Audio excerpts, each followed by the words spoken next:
Welcome,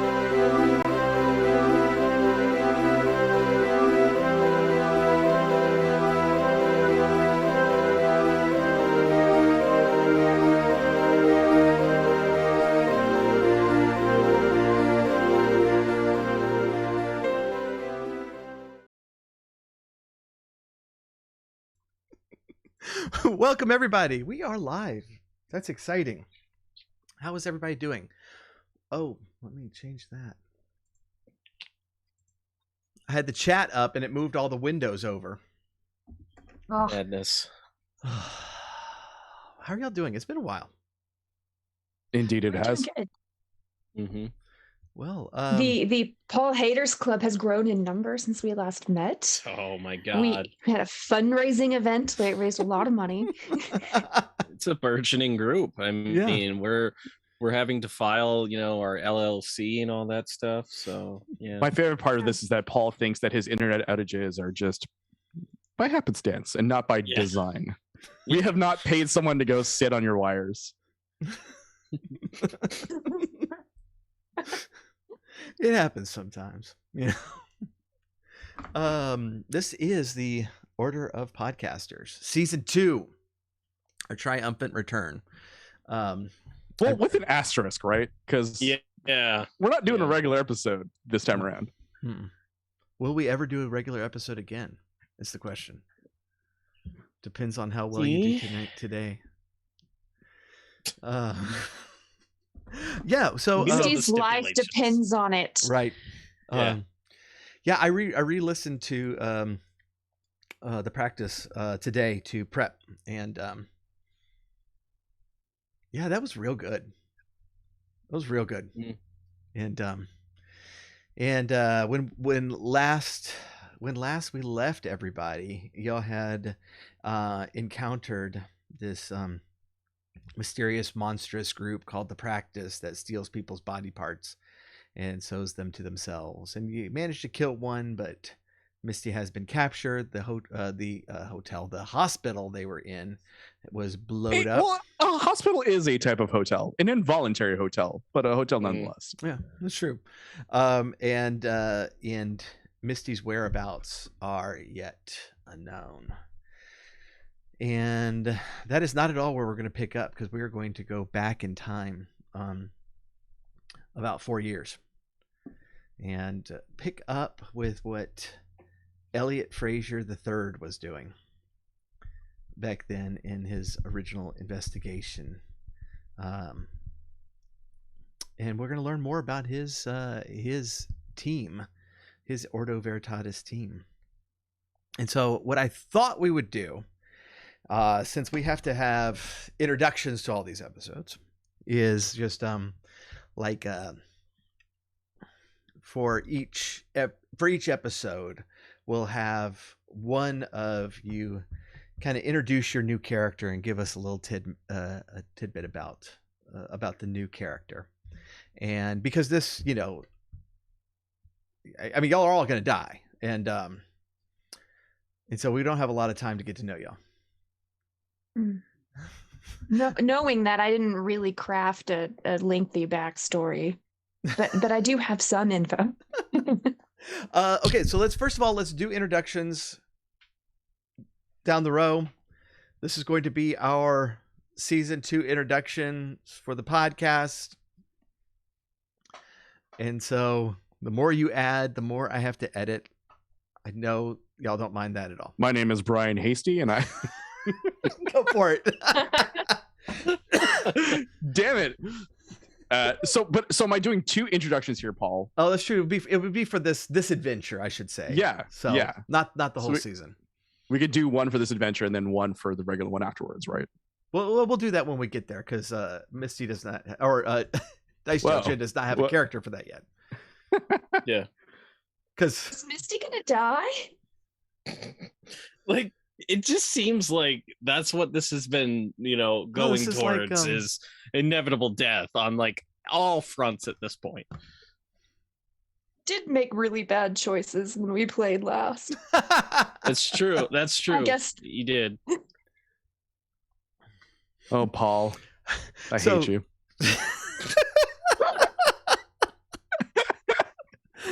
And that's why you're the president. Exactly.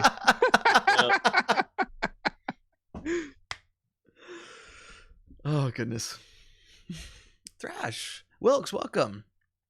I have arrived Thrash. to inevitable deaths. Hello, friends. Brian, do you want to say hello? Hi, everyone. I am Brian Hastie, and I'll be playing the character of Clint Boglum. Jen? Hi, I'm Jen, aka Dice Jail Jen. I have a new channel now. I didn't have that last time we played. And today I'm going to be playing Augustine Tomlinson.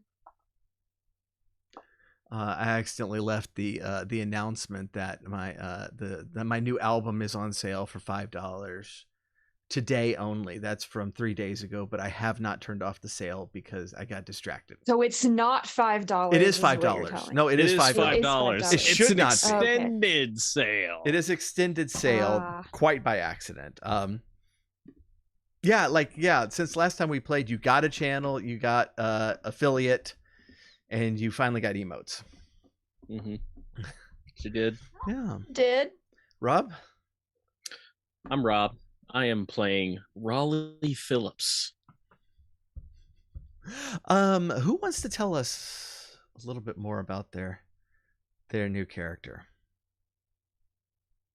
Let's force Jen to, because she said that she has the least amount of backstory going on. Yeah, information. Put her on the spot.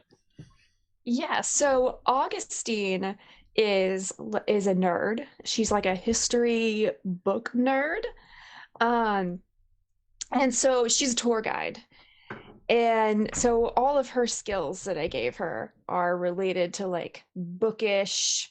I gave her a high score in trivia. I gave her some document analysis, all of the historical ones I gave her scores in, because that's what she does is she sits around and reads. She's not a historian she doesn't have a PhD. She didn't go to college or anything like that. She's just a self-taught historian. And she's a tour guide, and she kind of does this contract work, right? So she'll do work for museums or for other historical societies. And this allows her a lot of flexibility. And it also gives her an excuse to constantly get access to research libraries and things like that, that she mostly uses for Ordo work, because Augustine has been an Ordo member since she was a child. She was the youngest, unless our GM decides otherwise, because I guess I don't know a ton about the history of Ordo Veritatis, but she's been an Ordo member since she was very young. 4.5. Sure, 4.5. I was joking. How old did you say? A teenager, because her parents died or disappeared, rather. For some reason, I can't help but write characters whose close family members who their lives have ended mysteriously. So her parents have disappeared, and I'm assuming it's some sort of Ordo-related incident, because Lore approached her as a child and recruited her, and so she's basically spent her entire adult life. She's now in her mid-30s. As part of that Ordo life. And so she's, she does this job because it provides a really convenient cover for her to go poking around for information, and to be in places that are maybe haunted. And she does a lot of ghost tours and stuff. Nice. That is there's a whole mystery back there that you set up for a one-shot character, which I appreciate. And happy. We're never going to solve that. Nope. She's gonna die and we'll never know. All right, and so as we go, we're going to learn more about our new characters, but this does take place a few years before season 1, and in our finale of season 1, we learned that Misty's missing husband was also a member of Ordo Veritatis, and this is actually how Misty got involved, and he was investigating something that he never quite got to the bottom of before he was shot right in front of her, and Wilkes says Ordo for life. It was true for him because he's dead. And he had his throat cut out and sewn on to a doctor's. So, that works too. And so we're gonna go back. We're gonna go a few years ago, and to our same chapter of Ordo Veritatis in Juniper County, Texas. And your team has been summoned and instructed to go meet a frequent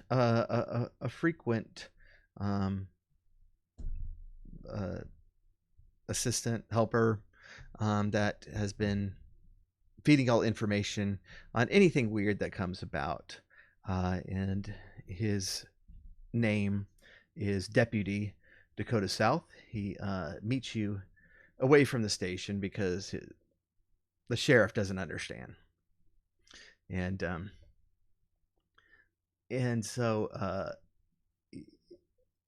y'all are going to be going to some place to meet the deputy, and you do have a fourth member with you, whose name is Elliot Frazier III, and he's fairly newly married, and he's been a little bit more flaky since that happened.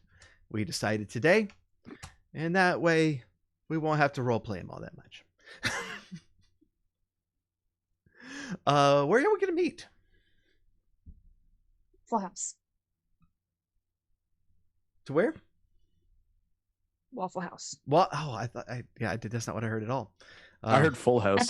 I did too. Yeah, That's I exactly did too. what. Yeah. And I was like, the set of Full House, interesting. Wow. Not in Texas. Like, I didn't realize that we were going that far back. Holy crap! I second the Waffle House idea. Yeah. All right. So yeah, y'all will head over there. You do see a sheriff's deputy already in one of the booths. You make your way over there, your shoes sticking to the ground as you go, and do y'all know what you order at Waffle House? So before I even sit down, this party's not into food. No, just water's fine. I mean, are we Water human with beings? lemon? Do we eat? I think damn near every human being is into food. That's true. So all right, I am on the Waffle House website because it's been a couple of years. I'm going to order a breakfast hash brown bowl. That sounds nice. I'm gonna have the bacon, egg, and cheese, and then I'm going to get up and put some money into the Touch Tunes jukebox in there, and just play a lot of yacht rock. You definitely got to play that one Sturgill Simpson song that he did with Stephen Colbert. Yeah, but I'm also thinking like maybe some like Hall & Oates, right? Yep. Like that sets the mood. Some like early Phil Collins. Really just anything that brings good vibes, like Christopher Cross Sailing. Mm-hmm.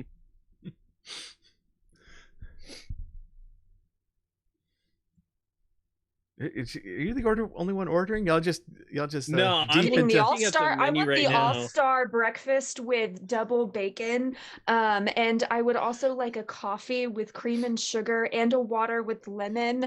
Can I get extra jam for I like the strawberry and the grape, so I need both of those, and some butter on the side, please. Thanks. Mm-hmm. I'm just happy you're eating more than funnel cakes. Funnel cakes and mead. You gave us so few options. Like, I think you need to come. You to boxed us in, Paul. Yeah, you really did. Like, it was meat on sticks, funnel cakes, like really bad options, and you are blaming us for the choices that we made.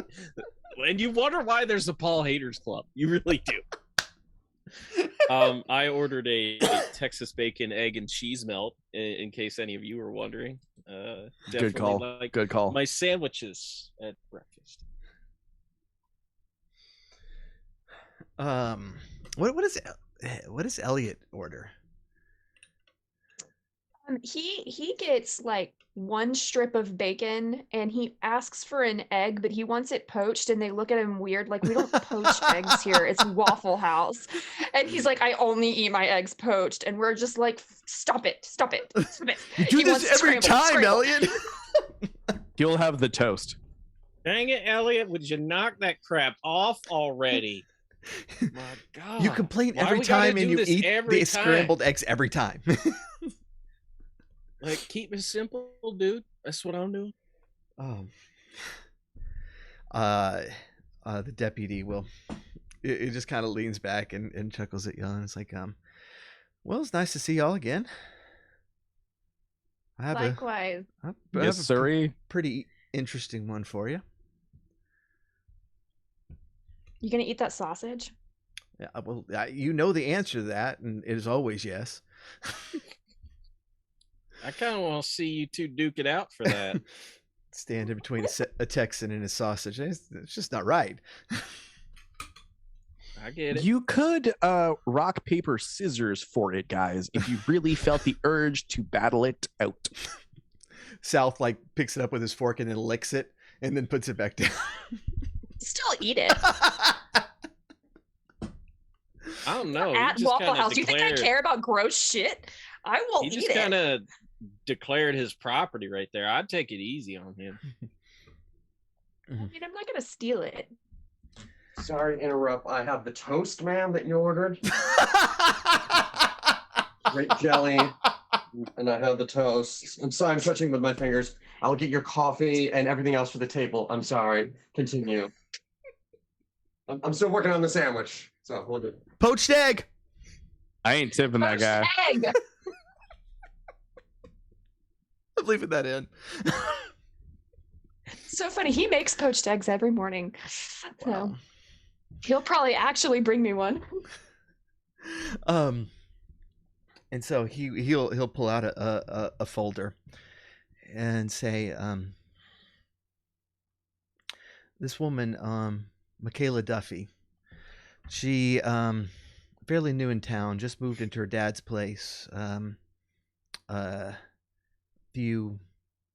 maybe a week or so ago, and he'll put a picture in front of her and So Clint is a photography professor, so he immediately grabs the photo to check its filmic qualities. it looks like he printed something off Facebook. I'm displeased by this, but I will live. I'll say, well, she was estranged from her dad from childhood, and it's probably for the best. Guy did a little time. His name is Jack Duffy, and he'll give you a little information on that, and say he disappeared a few years ago, and been kind of presumed dead since then. Michaela has had a run of bad luck and thought, hey, there's she's the only heir. And so there's a free house for her. It's bought and paid for. So might see a turn in her luck if she comes up here and hangs out. Or maybe it'd just be mine by squatters' rights. We'll have to look into that. Mayhap. So she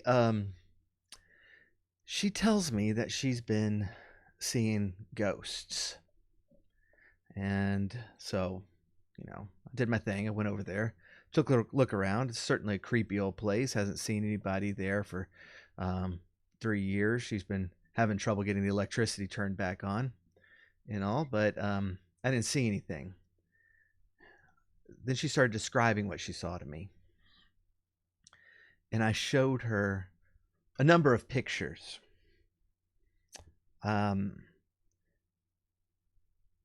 And she picked out this one, and he puts down a picture of a middle-aged blonde woman. Clint grabs it again. And he says that's from an investigation several years ago. You see, that is Jack Duffy's ex-wife, not Michaela's mother. After Michaela was gone, Michaela never knew her. As I said, they'd been estranged since childhood. But Jack got himself remarried. He lost his wife to his best friend. The wife and the best friend move away. They moved over to Nevada. And then one weekend, they disappear. And so we were looking at Jack pretty hard on this one, but he never quite got over that and remained pretty angry until the day he went missing, at least. And we liked him for it good, but he had a pretty darn airtight alibi. You see, when we have a pretty narrow window on where they went missing, maybe like 4 hours, and you know, a couple of hours after that, he was with a large group of people back here in Texas. And so that is why I thought this one might be interesting. Michaela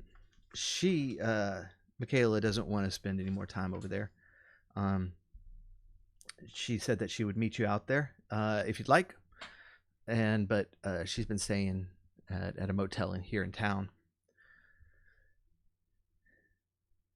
There's not really anything for me to investigate there, but it sounded like something y'all would like. What did this guy do time for? You said he had done time. Yeah, animal cruelty, with an emphasis on the cruelty. It was a neighbor's dog, and he didn't like that dog much at all, and he took it out on that dog. And he had some minor stuff in his past, and it was kind of known around town as somebody no good.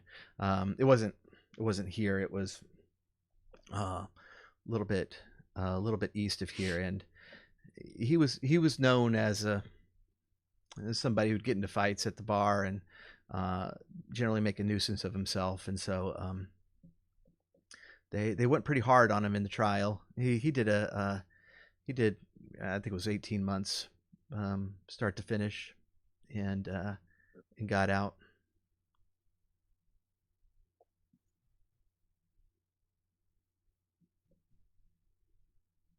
And to clarify, he was married multiple times.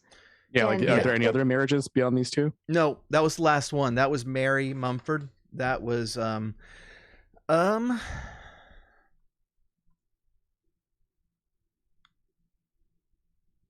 I print that?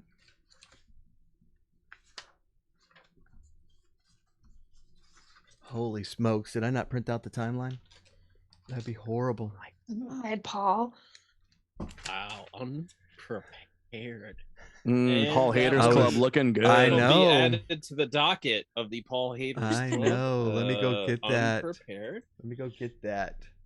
Dang, Let I me have open that toast. up. All right, so he got, and we're in 2017, just for reference. What? He got married. He got remarried in 1998, and it was 2004 that they separated. Was until 2006 before they finally got the divorce pushed through, but she was long gone by then. And what year did he become estranged from his daughter? Oh, that was she was about 5, so she was born in 87, so about Okay. 92, 93ish. And where did she go? Where did she end up? What did she do for a living? Do we know these things? she lived in Austin for a while, and she worked retail, and the reason she's back here is that she and her husband just got separated, and she was struggling, kind of making ends meet on her salary by herself. And is this the first time that she's encountered something like this? Yes, as she says. Okay. By the way, the incident that had Michaela and her mom leave was the dog incident. So it was the Okay. next year that he got locked up. And they haven't spoken since they left Right. after the dog incident. Not a word. Okay. Okay. And you said you investigated him, you interviewed him? Me, no. I using the royal we, the editorial we. Uh-huh. Yeah, he was interviewed, as was, Okay. and his alibi was not just people. It was video. It was as tight as airtight can get. And is he in town? He's been missing for 3 years. Oh, okay. Sorry if you said that, I missed it. It's okay. That toast looks real good, and he eats his It's sausage. great. Yeah.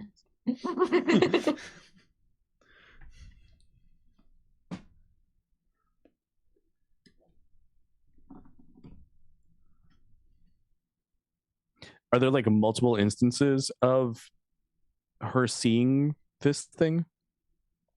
Like, is it around all the time? That is the one that she was able to describe. She says there's more than one, but she doesn't know how many. Okay.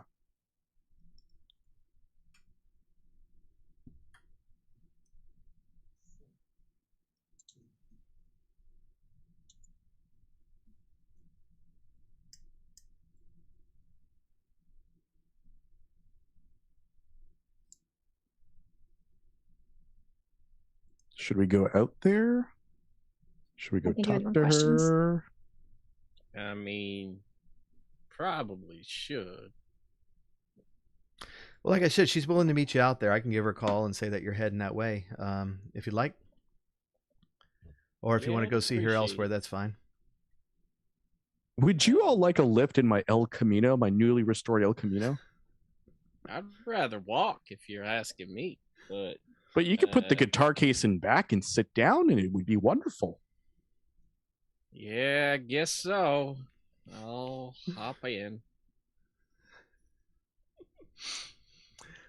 He will give Fine. you the folder, and he's like, that's your copy, and yeah, let me know if you'll find anything interesting. We always do.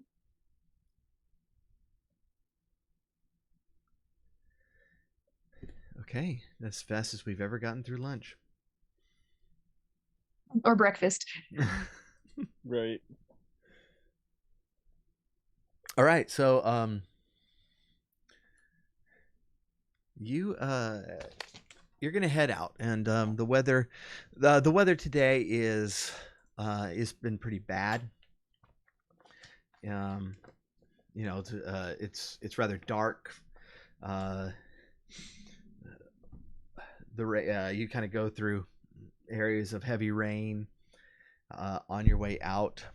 As he gives you kind of the directions out, you realize that this place is way out there.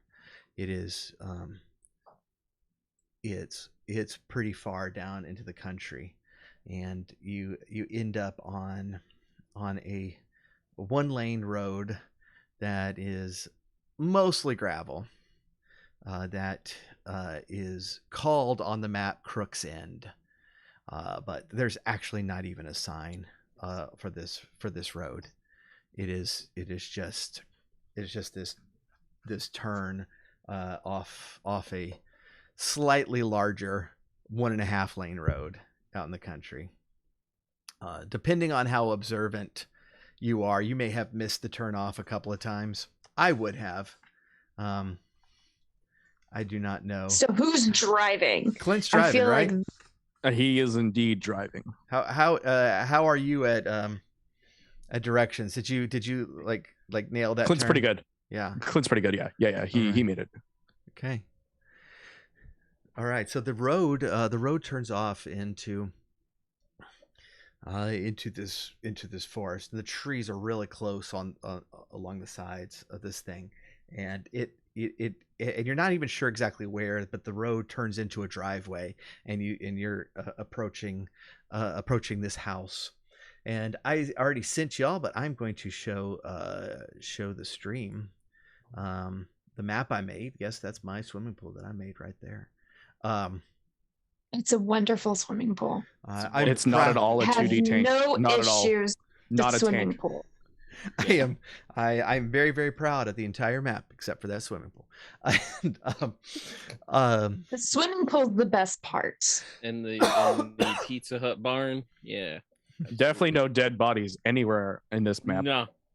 Nowhere. No. It's too bright for there to be any Not in dead the bodies. lake. No. Not in the pool. Not Paul, you can tell us when we're getting warmer, by the way. yeah. You can The totally third tree at the sense. top left, 2 down. Yeah. That one that looks like a Christmas tree toward the lake right there. Yeah. Yeah. Getting vibes on that one.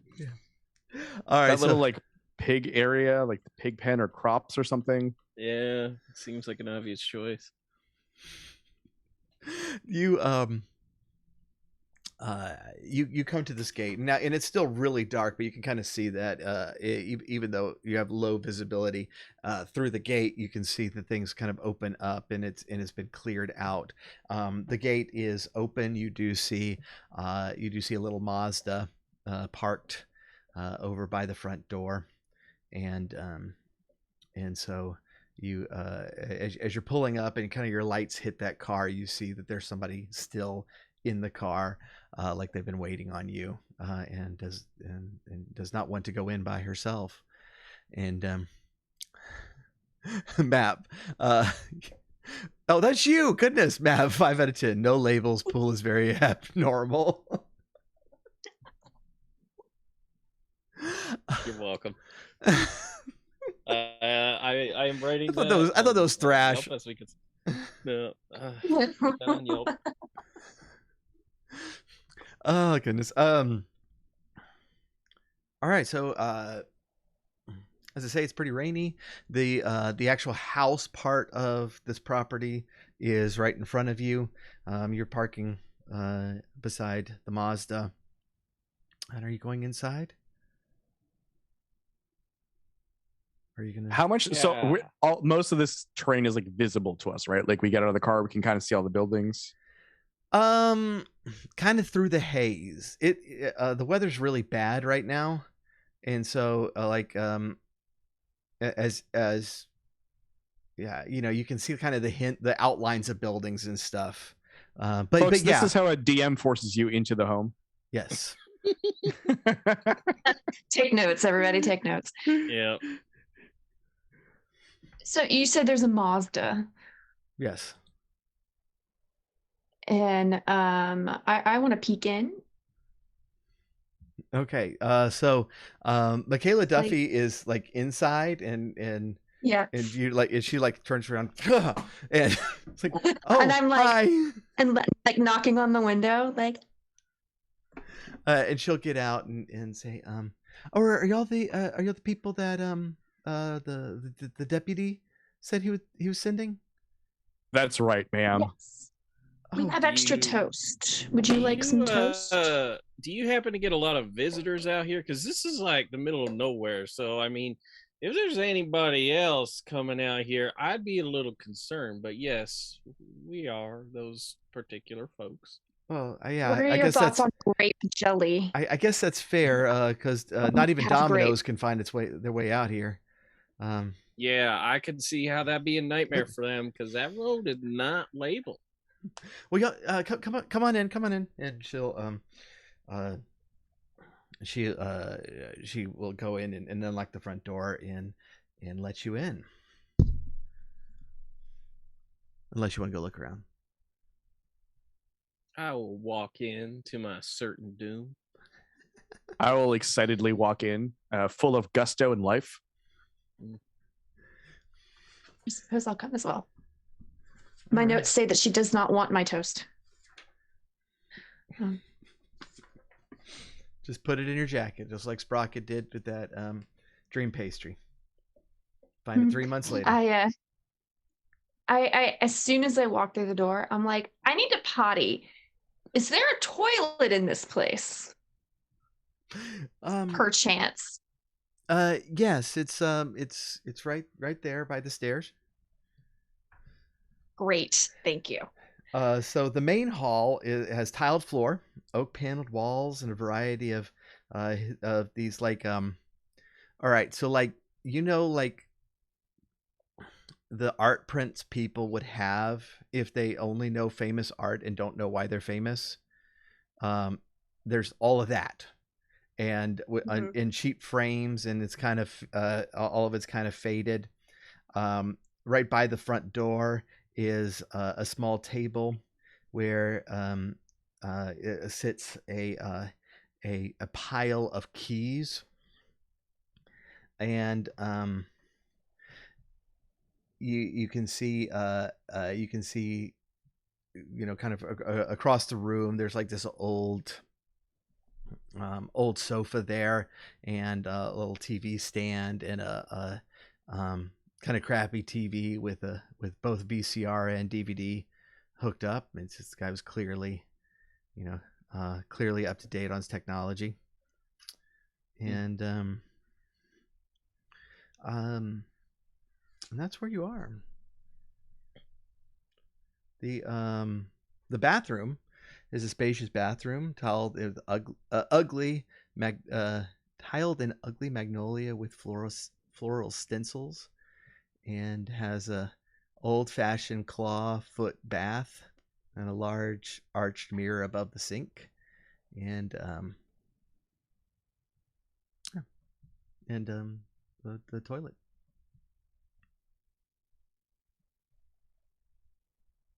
I have I go everywhere with my guitar in hand in the case, and oh, I thought you were like narrating it, like now I see. No. I'm just an ugly pattern on the wall. yeah, and like I definitely have the urge to write a song about this. Sir, are you particular establishment about how creepy it is, and the choices on the interior, and I do appreciate the DVD VCR combination here. Absolutely. Are you with the sheriff's department? Yes. Kind of. Adjacent, I guess, is how you'd say it. Okay. We're kind of like consultants, I guess, if you were to ask us what our official relationship with them is. Oh, okay. All right. So Michaela, tell us. By the way, I think Elliot drove separately, and he has not arrived because he missed the turn, even though you were ahead of him and turned properly, and he missed the turn. He's still digesting his toast. Yeah. So go ahead. Oh, I was going to ask Michaela. So walk us through what's been going on here. I'm very curious. I'm a bit of an AV nerd. I was thinking maybe I could like set some cameras up, maybe put some microphones in, kind of get a feel for the place, because apparently you might be dealing with kind of some sort of entity, like my demon son, only like actually demonic. Wow. Oh. Okay, we're bringing that up again. Did you not? Yeah. Are you not going to therapy? Dude. Like the therapist that I recommended, he refuses to go. I don't even know if he's taking his medication anymore. He loves to just log online and get drunk on YouTube, and people watch him. Raleigh like drunk on YouTube, the guitar, and he starts singing "Cats in the Cradle." Just like it's always there. And Michaela will like put her hand on your chest. Go, I've been there. And I sigh heavily and I go, I'm just trying the best that I can every day, really. I know. We really got to go through this every time. Like, I get it, dude. Every time. Look, therapy. Try it out. I think it'll do wonders for you. I'll indeed. I will give it another honest go. But back to the issue at hand, Michaela, explain to us what the situation is a bit. Well, It's mostly just like a feeling I get. Like most of the time, it's like if I'm coming, if like I'm turning around, I like see like someone in the corner, but then when I focus on it, that it's not there, or I feel like somebody's looking over my shoulder, but I can't see them. The one time I saw her, or one of them, because I think there's more than one. The one time I saw her, it was in the bathroom right there in the mirror, and at that moment you hear the toilet flush loudly. Was that me? Did Yeah. I flush that toilet? Yes. Okay. Good timing. Damn. I come out and I'm just like, Hey, do Megan. not go in there for at least 15 minutes. I didn't see a fan. I really, really wish I had some candles, but I don't know anyone that sells any, so I don't have any on me. That's oddly I'm sorry, what specific. were we talking about? Not candles, obviously. Yes. We were talking about the situation here. Now, you said that you get the feeling, like the feelings. So, tell me, you say you think there's more than one, and you're saying one's a woman. What kind of vibes do you get from the other ones? Well, I say one was a woman because I saw her. Mm-hmm. The others, they seem like shapes. Like, well, there were two of them that I felt like I saw together, and they were holding hands, but they were just like they looked like shadows standing up. They were just all blackened and thin, and so like I couldn't tell.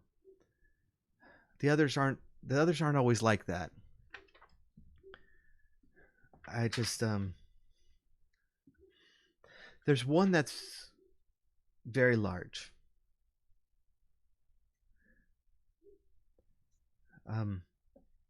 How large? Could you put that in the terms that I could understand? Well, my ex-husband was 6 feet tall, and he wouldn't reach this guy's shoulders. Well, that's pretty big now. You said they're like shadows? Those two Or were. like ghosts? Okay, so I guess I'm trying to understand, are they like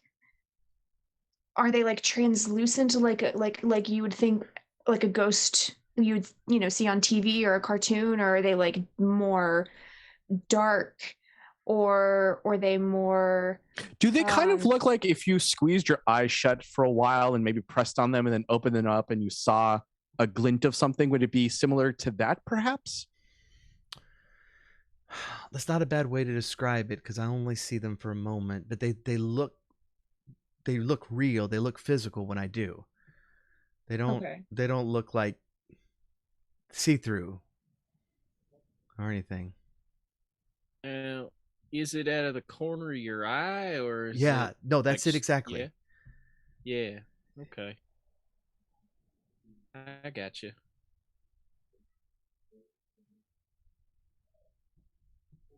And how often, like only what time indoors? what time of the day do you see them too? Like, is it just at night? Is it during the day? Are you in a particular room? Is it kind of anywhere? Upstairs, downstairs? Well, is it in your wonderful larder? it is it's mostly at night. But I felt them during the day too. And well, the one I saw distinctly in the bathroom. But the other ones I've seen in just in different rooms, the hallways. I I thought I saw one back by the rose garden, right back behind the house. Okay, so one sighting was outside. Yeah. What swimming pool? Tell me about that swimming pool. Oh well, it's I mean, it's a mess. Like yeah, I was I have a realtor coming out here to take a look and tell me what I might be able to get for the property, but I had to tell No, him you it's like have to this. disclose if it's haunted, right? I don't like. Do I? Yeah, you That's have to disclose if it's absolutely- haunted. Yeah, yeah. Yeah. It'll Haunted? it In might. this state, Yeah. you Is this Well- Jen absolutely Taylor, a have to. lawyer, coming out? Yeah, it is. Well, I warned him up front. Like the house is in bad shape. The pool's in real bad shape. I don't And know. It let hasn't me been te- seen let me use tell in you. years. It's gross. Let me tell you, ma'am. I think the choice to put a fence around that lake out there was a really bad one. I think they might want to rethink that one. He's never had children. It shows. I'm Does. sorry. I bust out my guitar again and I start singing "Father and Son" by Cat Stevens. So I'm going to look to what's your name? Gosh, I don't know anybody's name. Augustine. It's right on this. It's on the stream overlay, Paul. Yes. And say, does he do that just to torture him? The guitar thing? Torture is such a relative word, don't you think? Elliot will pull up now. And I forgot he was coming. We all did.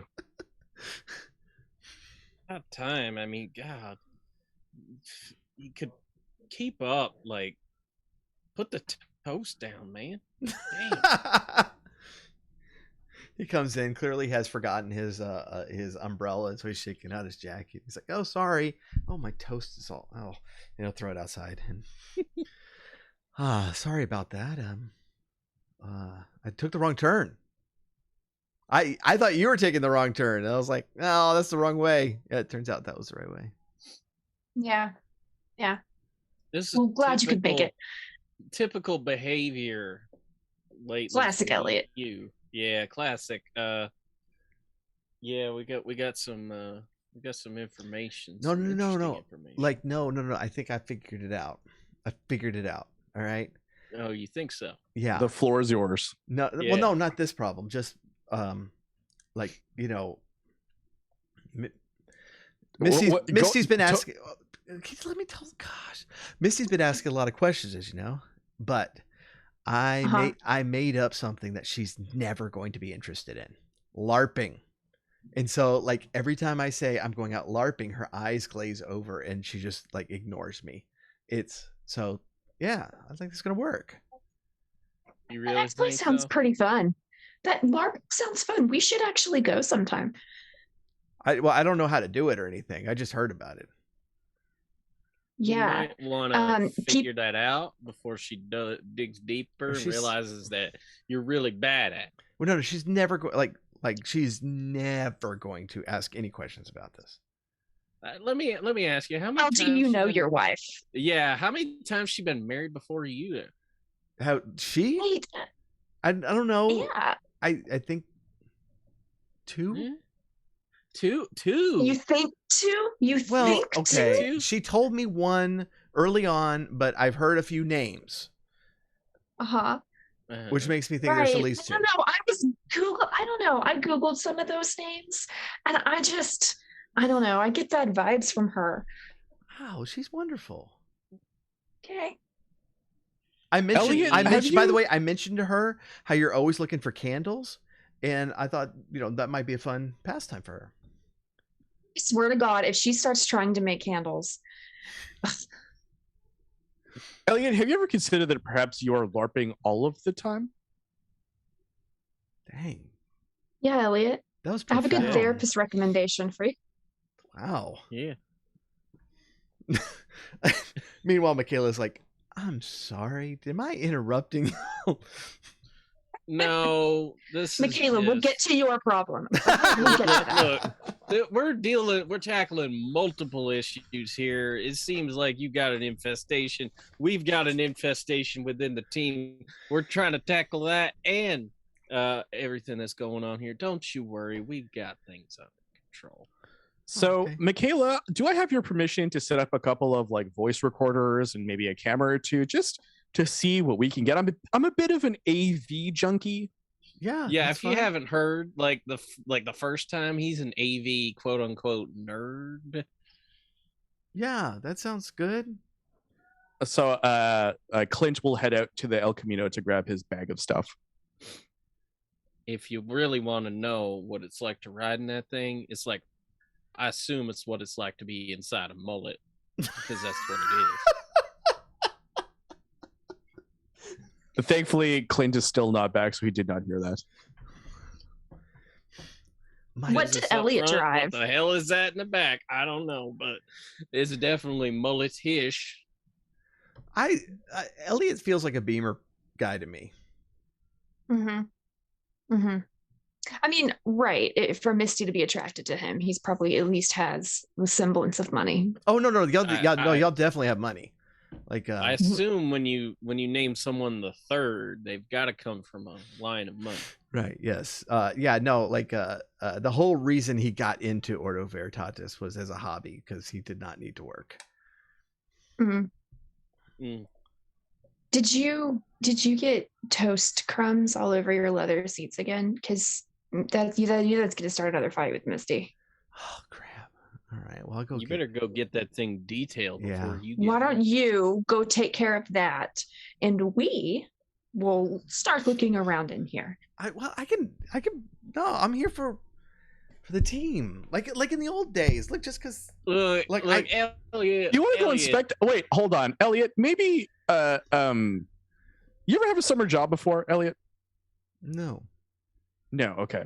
A lot of people around here had a job as lifeguards. Would you like to come see the pool and perhaps pretend you're a lifeguard and help me? You would make figure an out- excellent lifeguard, Elliot. Yeah, just help me figure out what's going on out there. Yeah. Totally Baywatch that thing. Like Baywatch the hell out of it. Y'all didn't used to try to get rid of me. We're not trying to get rid of you, Elliot. We need somebody to watch the lake. He's going to walk out the front door, and he's immediately going to walk back in. He's like, I don't know where the lake is. It's that you know, way. behind that fence. It's really There's- odd that they there's no have it fence. enclosed. There's not a fence around the lake. No, there's no fence around the lake. It looks like one. That's a shore. That's a shoreline. It's just a little beach. It's like the bank. No, I mean like around this entire property. You're telling me that fence doesn't extend all the way? Oh, I okay. see. Okay. That I might see what be, you're yeah. saying. Yeah, that fence goes all the way around that lake. You will not lie to me, sir. Paul being wrong. Interesting. You're wrong about your own map. It's more like a pond than All I'm doing is than a copying lake. this map. I All just I'm copied doing the is map. I noticed how he took down the map. Yeah, he is Hmm. too embarrassed to live in this shape.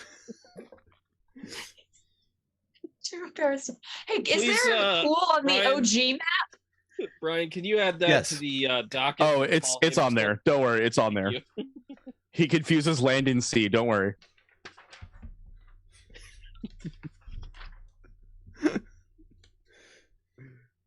So Clint is setting up his recorders and positioning a couple of cameras around on the first floor.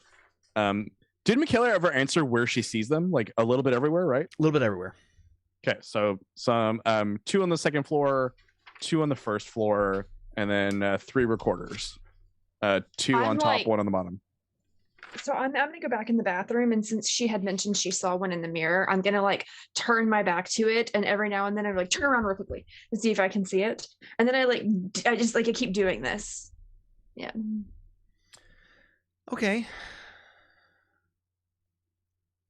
I Let me walked take a through every room and just try to get a vibe of things.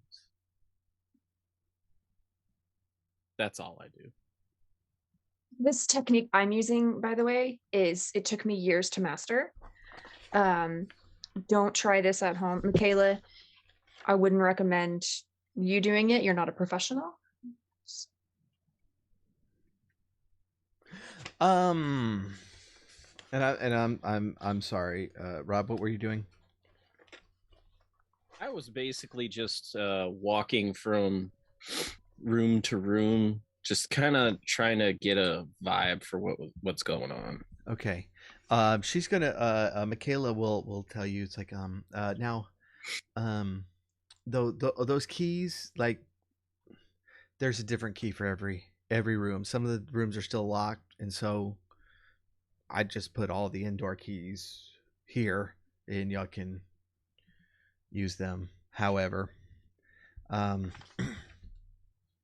But as you go around, you see that the kitchen is directly opposite of the front door. Hey, Yeah. Paul, Yeah. Zencaster stopped recording. Oh no. Yeah. Zoom is The still recording though. crap. Okay. Yeah. Yeah.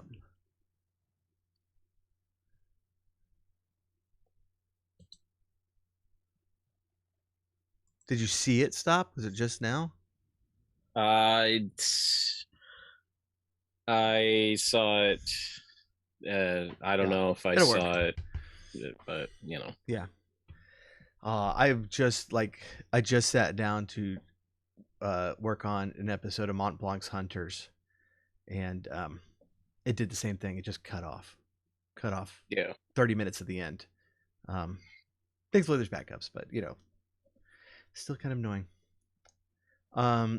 So the kitchen, everywhere you're going to go here is pretty messy. It does look like Michaela has done some work here in the last week, but it looks like this was just a junky place. And so, like, there's some dirty dishes in the sink, and they were not from the last week. They were from way back then. If you go from the front door to the right, this is where a living room is, and you see there's a stone fireplace there, bookshelves lining the walls, and a desk with a chair behind it. There's some throw rugs on the floor, and there's also a large TV there with more VCR video players. And then wait, I want hold on a second. How many VCRs do we have in this? Yeah, literally 2. I need to know. There's 2. 2. That's excessive. I'm completely suspicious. Rob, Totally here's a theory suspicious. though. Yeah. Maybe he picked them up at garage sales. Fair point. I still have one Maybe, VCR. but maybe he didn't, and maybe you are right. I have a CRT television. It's right there. Well, Paul is suspect number 1. All right. I didn't want to say anything, but I kind of agree. Yeah. So from the front door to the left, there are 2 rooms. The big one toward the back is the dining room, and there's a nice but dirty table there, dirty as in dust and stuff on it, and there's nothing on it. It's just kind of an empty table, and there looks to be like I'm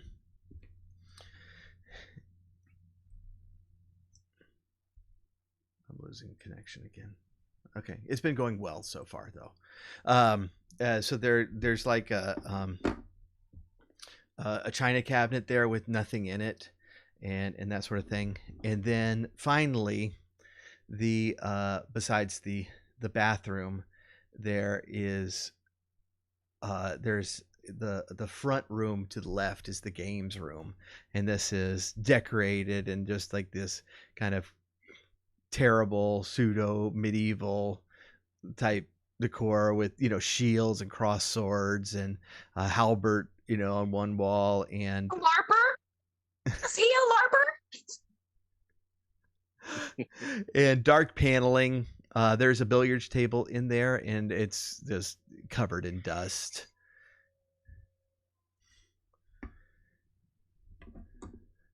And so that's the ground floor.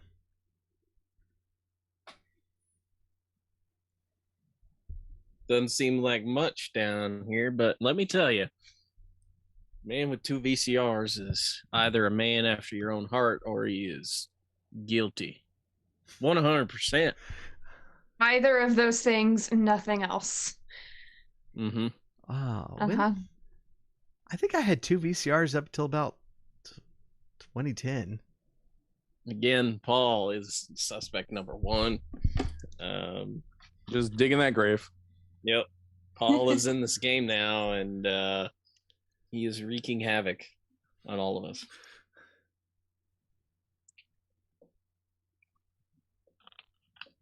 That'd be a good boss fight. Yeah. Be an interesting boss fight. For the Paul's Haters Club.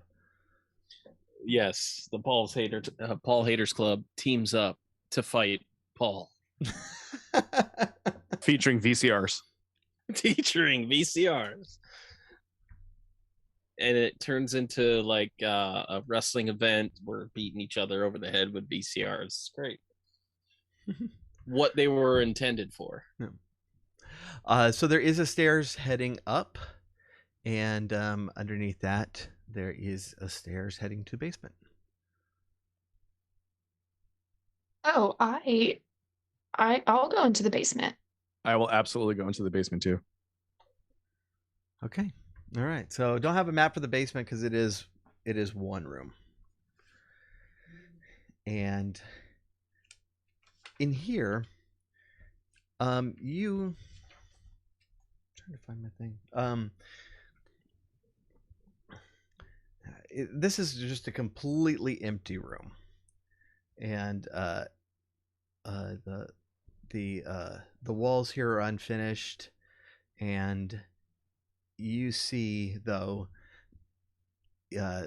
just like painted into the floor are what you would immediately recognize as occultic symbols.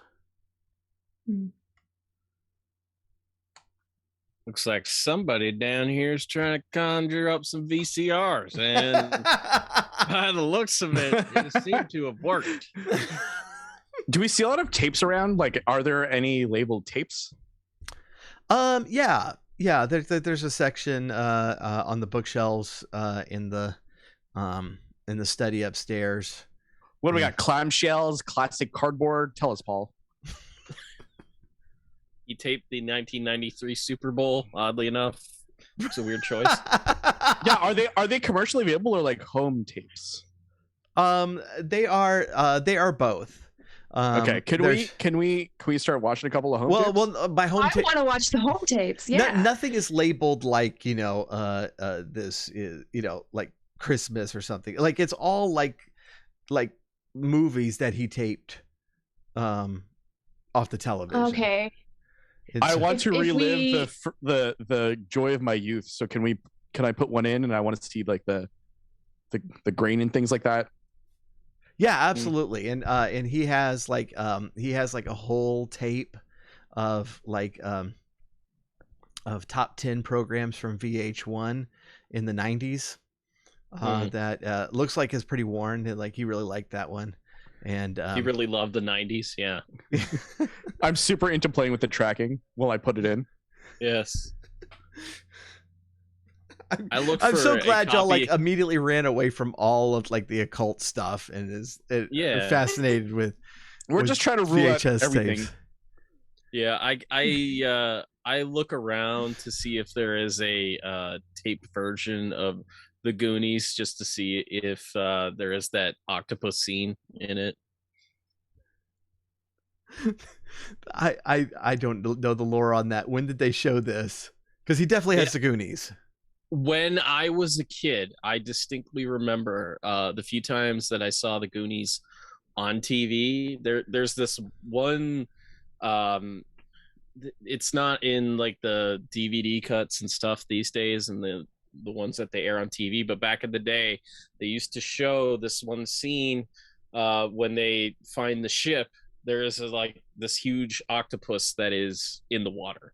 Oh, is this like a Berenstein Bears thing, or is this like yeah, like it's this was real? kind of a Mandela thing, but it is a deleted scene. Oh, it is a deleted scene. Okay. Mm-hmm. Yeah. Oh, gotcha. All right.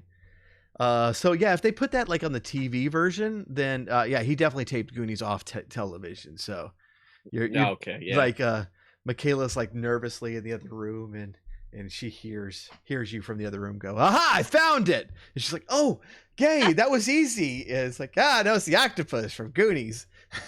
Yeah. I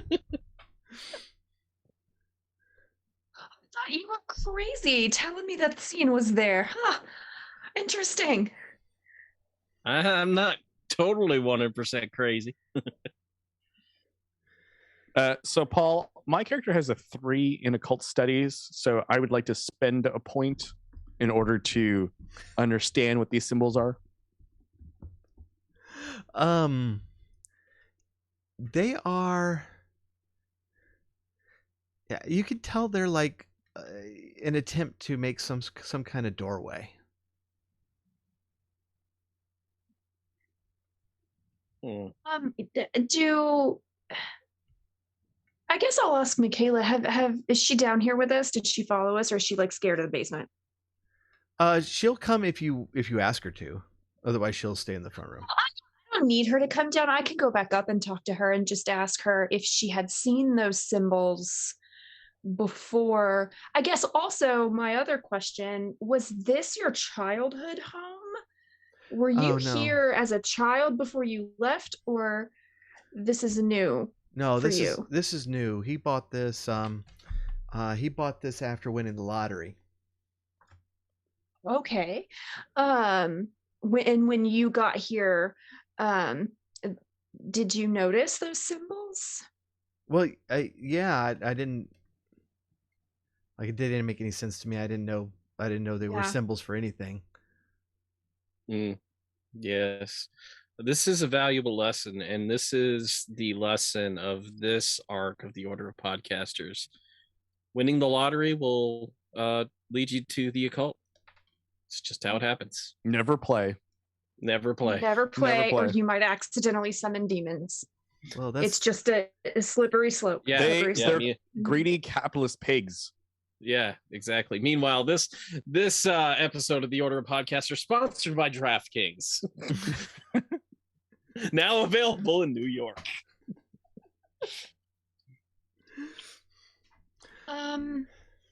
Is it like crudely done paint from somebody that clearly doesn't know what they're doing, or is it more sophisticated?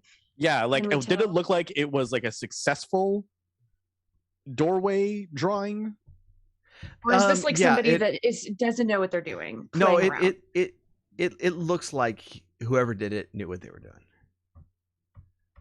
Okay. Old, new, faded, not? It's not new. It's a few years old.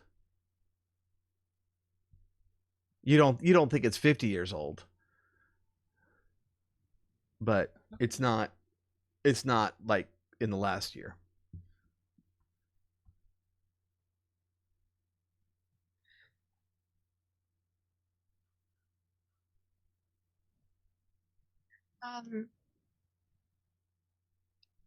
I'm gonna go up to the second floor and see what I see up there. Okay. All right, so the second floor, you reach kind of this area right at the top of the stairs, and I'm turning to that page. So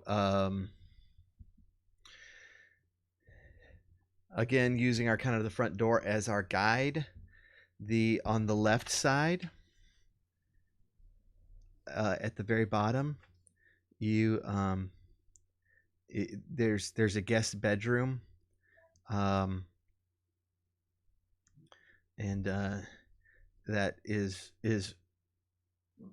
and everything here is really dark. The electricity still hasn't been connected, but everything's been is really dark. But this room just looks more dirty than any of the others, and you can see like the bulb that's in the socket is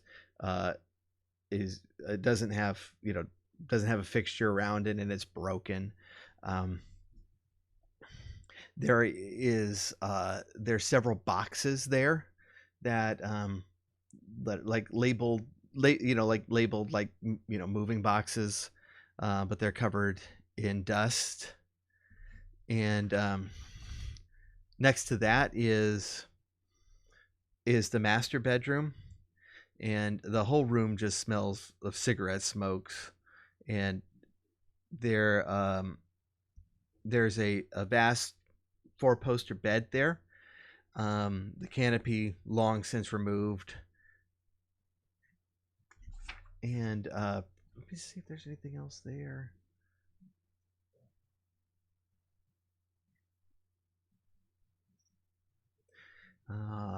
That's it on that one. Now coming around the corner, directly opposite of the front door, is a locked door. And you might put this one aside for a little bit. Think, okay, I need to go get those keys from downstairs. And so we'll come back to that one. Right next to that is a bathroom, and this one is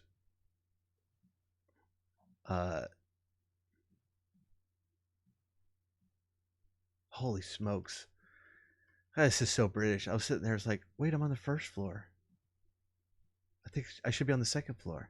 Oh, it's British. Stupid one. It has a ground floor and first floor. First floor. Dang it. The bathroom, which is pretty spacious and nice. And then finally there's a linen closet there, but the other guest bedroom is actually pretty much in order. It looks pretty nice. It's a little dusty, but that it seems like Michaela might have been staying here before she left. And so you have that one room that was still locked. Do you want to go in detail through any of these rooms before? Do you want to poke around in the moving boxes and just see if there's anything interesting in there? All right. Yeah. Okay. So there's like a lot of these that are contain like old clothes. There's a lot of like car magazines. Like there's several boxes of just like different types of car magazines. They seem to have really liked. There's you get down to one of the boxes that have just some general papers in it, and you find in them that there's a lot of just like old car titles, receipts for things, just kind of old taxes, paperwork on the lottery that he won, stuff from stuff from his old legal proceedings. Is like kept everything here. Everything is rather rather what you would expect from, guy in his 50s who had collected a lifetime worth of paperwork and didn't throw any of it out. But there's one folder that is a little bit different, and you take note of it because as you open it, a card falls out, and the card has a red heart on it.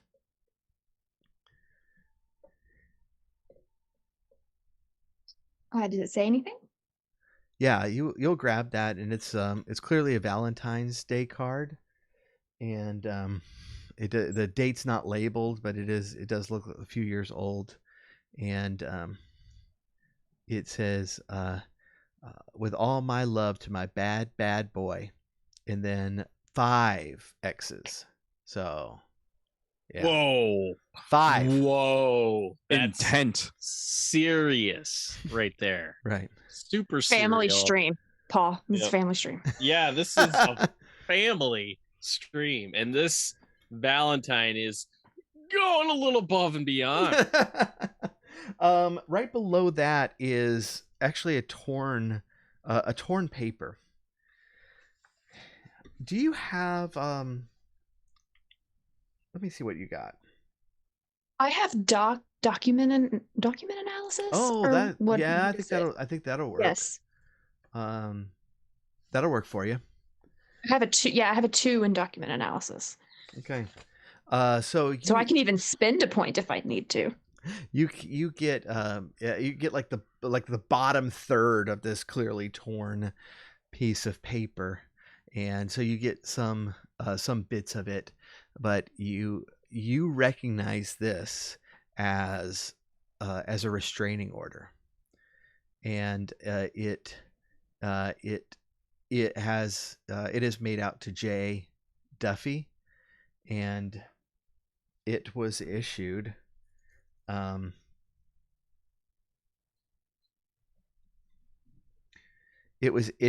on April 26th, 2013.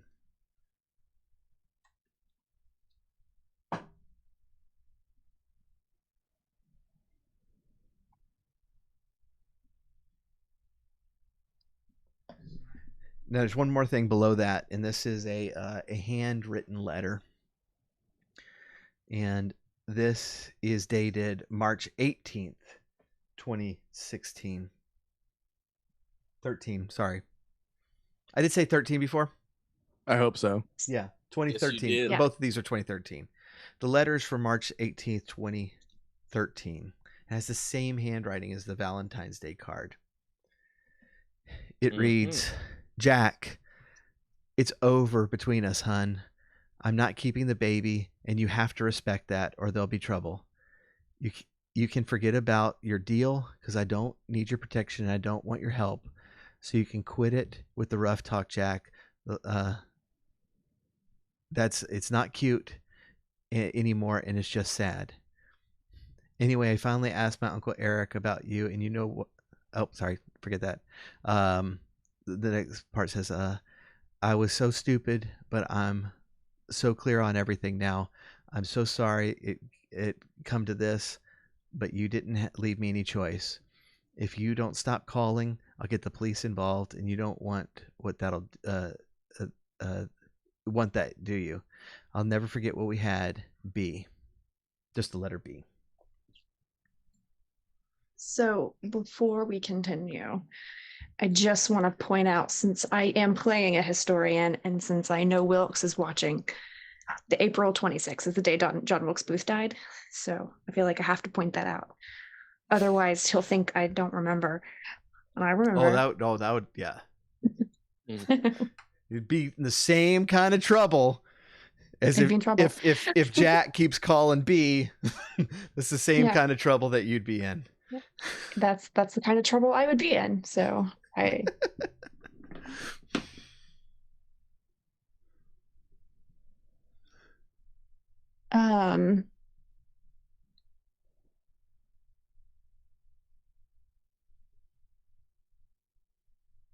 Yeah, I'll take all of that. I'll take all of that and kind of put it all in the folder and keep it and Yeah. pull it out and take it. Okay. What's everybody else doing while that's happening? I've wandered back into the basement, Okay. just staring at everything. It's good radio. Yeah, absolutely. I have since wandered up from the basement and am checking out the second floor, and I'm just kind of checking out the Michaela's room there that she was in. Okay. All right. There's not really anything in here. Mm. There's just the bed. It does look like the floors were swept a few days ago. It's still a little dirty, but everything's okay in here.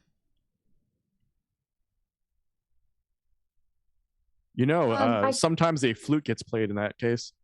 No, I'm gonna Forgot about the flute. It's been so long. Yeah. There's no more clues in there, and there's no more clues in the boxes.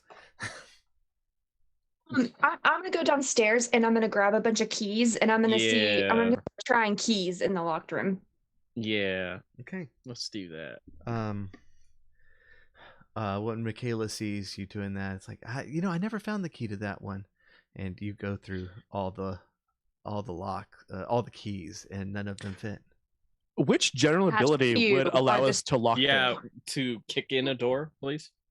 How upset would you be if we broke it? Yeah. Well, I mean, I wish the realtor would have showed up beforehand. They could take a picture of it without it being broken.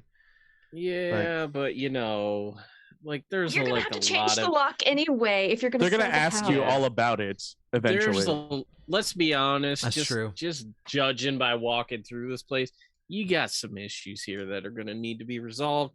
A little door isn't gonna be too much of a problem as compared to the other issues. You got some severe structural foundation problems in the basement. I thought you were gonna say like demons. But different kind of structure. Those are apropos of nothing at this point. That comes on the basis of belief. But if you ask, would you rather have a demon or foundation problems? It's tough. Yeah, it's like 50-50. Yeah. Yes, it is. So, honestly, I think it's going to help you out just as much as it's going to help us out. So. Okay. I think you should just let us kick it now. All right, somebody roll athletics. This is going to be a 4 difficulty. All right. I have. Let's see. Did I give I'm gonna myself any athletics? I'm going to spend a couple points. 2 points. Nope, that was 1. So that's I have some points to spend. I'm going to spend 3 points in athletics. There you go. And I rolled a 4, so that's a 7. That door doesn't even get touched; just pops off. The door just gives up automatically. He's trying to do it, and I'm like running, and then he opens it before I can get it, and I fall in. I imagine this is what happens. Right. Okay, so.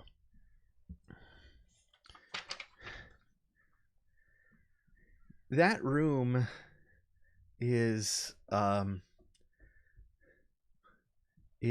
filled with crap. Not literal crap, but junk. And the first thing you notice is a woman that is just laid out over this chair, and with just without no motion, no movement, and looks completely motionless. That was a long way for the same word, but I was gonna say that definitely does not bode well. I am going to go over to her. I have 4 points in medic, and I want to take a look at her. Okay, with your points in medic, you immediately realize, and Michaela, as you go over, just kind of like yelps, and as you get closer, you realize this is just a very realistic sex doll. Oh wow. I Oh my have gosh. a confession to make here. Getting close and trying to read the pulse of what I believe to be a human being. Turns out this is a rubber human being with exposed parts right here. And Oh. I must say, I'm a little uncomfortable. I'm going to back away now. Also, Paul, family stream. Second question, Paul, what is the brand? No. Hold on, let me see if it's in here. I have no idea. I'm gonna Google Okay. All right. Does anybody know looking any? at sex doll Looking at the brands. tag, it says adamandeve.com. Holy crap.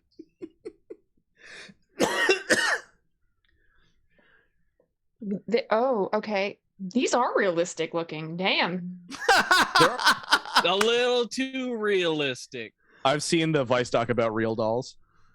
I bet you have. Probably a couple times. Oh goodness. Why don't we go ahead and take our break there? Yep. Okay. And we will be back in just a few minutes. I like how that's the act break. We found a sex doll. Now everyone shut up.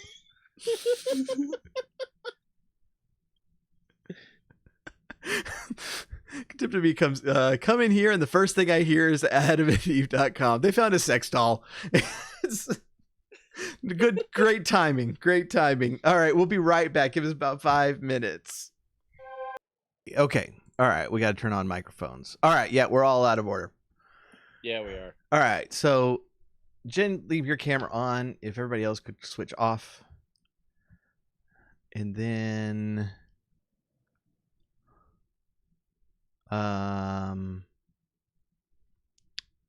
okay, Rob next, then Brian.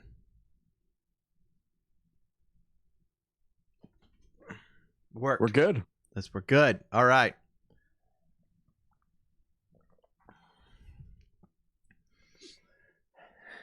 All right. So we're about to head back in to Crook's End, but before we do so, we've been introducing new characters to the game, and I would like to hear more about somebody else. So we got Raleigh and Clint. Who wants to tell us about your character? Well, Raleigh was born and raised in rural Georgia, and he grew up in this family of caretakers. They took care of this cemetery. It was known around town as the Gates. Kind of had this reputation where, people would see weird things. And it was his family's duty to make sure that those things never made it into town. So every month without fail, something would come through a membrane that was torn. They didn't know it at the time, but it was just something that they did to keep nearby towns safe. So every month without fail, they would draw whatever came through in with music, and then they would slay whatever it was. And then in the late 80s, Ordo Veritatis got wind of it. They came, they sealed the membrane, and after that, Raleigh kind of just joined up, and he's been with a few different groups, but carries a guitar with him, and his guitar also holds his cool ass weapon, which we'll probably get to see at some point. But does he have a shotgun in the guitar? No, he does not have a shotgun in the guitar. He has something else. But His full name is George Roland Phillips, but to his friends and people that know him well, he's just Raleigh. I had a long conversation about Robert Rodriguez's Mexico trilogy a few weeks ago, and ever since then, I've just been like, man, I got to rewatch those. They're so good. Yeah. And you hiding weapons in the guitar case, nice. Yep. All right. Well, you have successfully gotten through the locked door. That was the whole secret of the house. I really don't have anything else. But inside, the thing that you noticed first of all was the very, very realistic sex doll, dressed in a French maid's outfit. I don't think I mentioned that before. You did not know. No. Sorry. No. And again, Brian, can you please note that on the docket too? Yep. Who let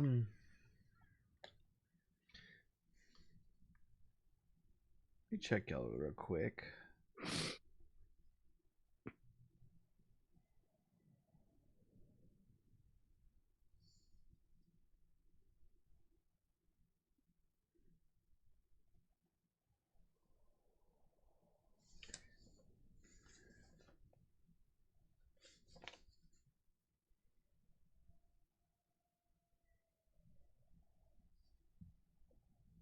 Boy, Raleigh has no technical skill at all. Nope, not one bit. I like it. Definitely not with his character. All right. There's a lot of impulse purchases in this room.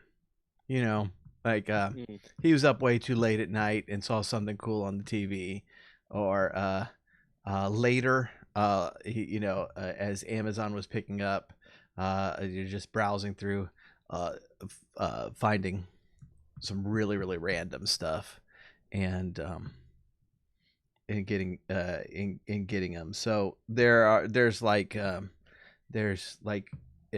arcade machine in the corner.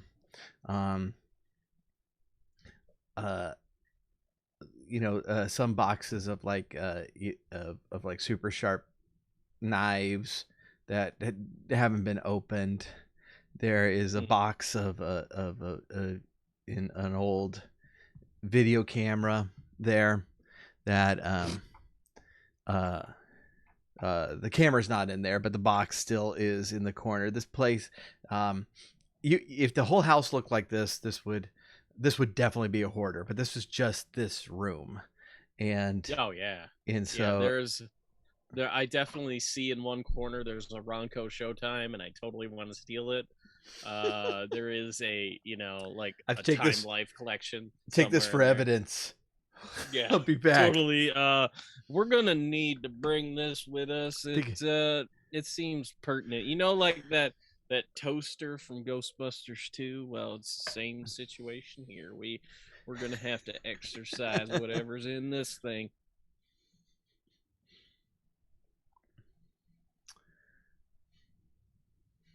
All right. Anything you want to do in here with the doll? No, I was like, second those words came out of my mouth, I regretted them. Yeah. One of my abilities is document analysis. Would that help in this room at all? If I'm looking around, looking at all these impulse buys, picking things up. Not really. Okay. I mean, that this crap was bought over several years. Right.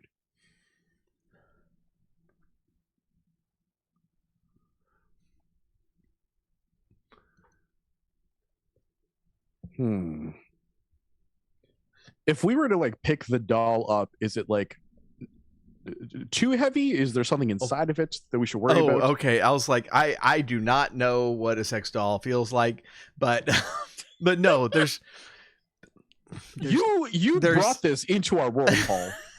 There's nothing inside it. I hate saying those words.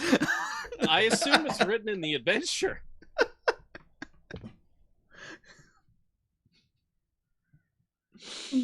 Oh my gosh. No, there's nothing. I have a 3 Foreign. in trivia, so any way that might help me. You said that skills were not important. Are y'all like? So right now I'm like, y'all. I'm picturing y'all are taking the survey of the room. Are y'all getting in and taking a deeper look around? Yeah, absolutely. Okay. Yeah. All right. So, y'all do find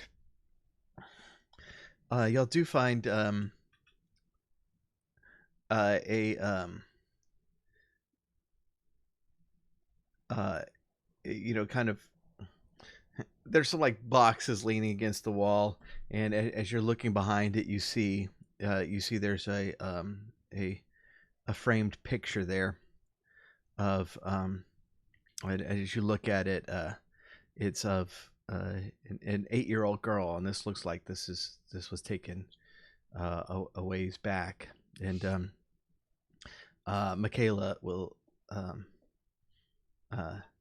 I'm sorry, it should be about 5. Michaela goes like, "Oh, I remember that picture. That was me." And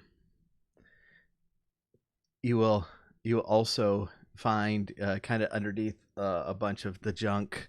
There's a small desk against one of the walls, and as you open it up, you see one drawer just filled with different pictures. And as you kind of pick them up, there's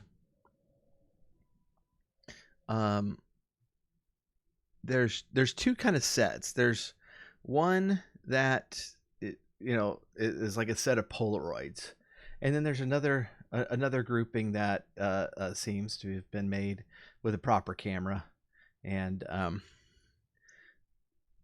those have pictures of who you will recognize now as Mary Mumford. You recognize her because Deputy West had a picture of her. This was his second wife, the one that disappeared. And there's just various pictures of like her at the beach and at a restaurant, and then outside a house, and then there's some with both her and Jack there.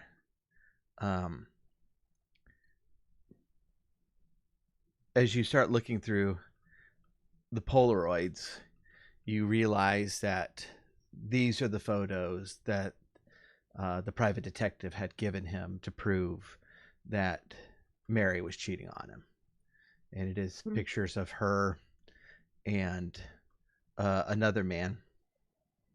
From the folder that the deputy gave you, you will know that his name is Charlie Masters, and he actually had been a friend of Jack's, a close friend, and started up this affair with his wife.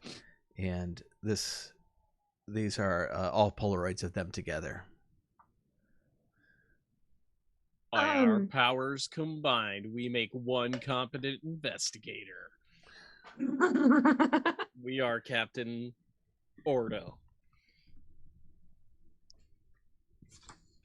Do we know who B is? No. Okay.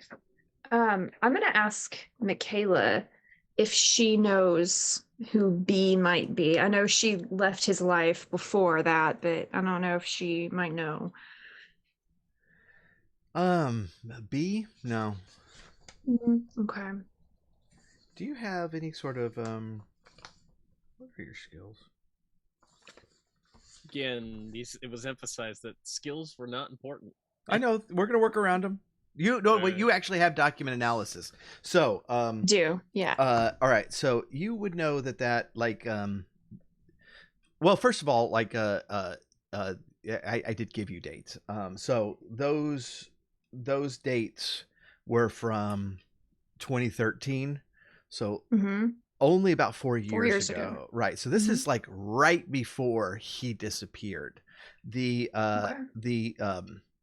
Valentine's, like, it doesn't have a date on it, but by looking at it, you're like, yeah, this is 4 or 5 years old. This isn't much older. And Michaela did not have contact with him at all in that era, assuming that Mhm. she's telling the truth, of course. Yeah. I'll show the pictures to her then. I know she's already identified Mary, but I'll ask her if she recognizes the guy. Have you seen this guy? Any of the things you've seen around the house? Has And any of them been him? She will immediately go, "Oh, do you have any when he has clothes on?" Sorry, don't. But if you recognize his face or any other parts, could be helpful. She will look at him, and he's kind of he's a shorter, pudgy guy, and she kind of looks at him, and says that one of them has that shape. One of them's like shorter and, you know, a little fatter. I don't recognize the face, but I didn't really see any of their faces, except for Mary. Mhm.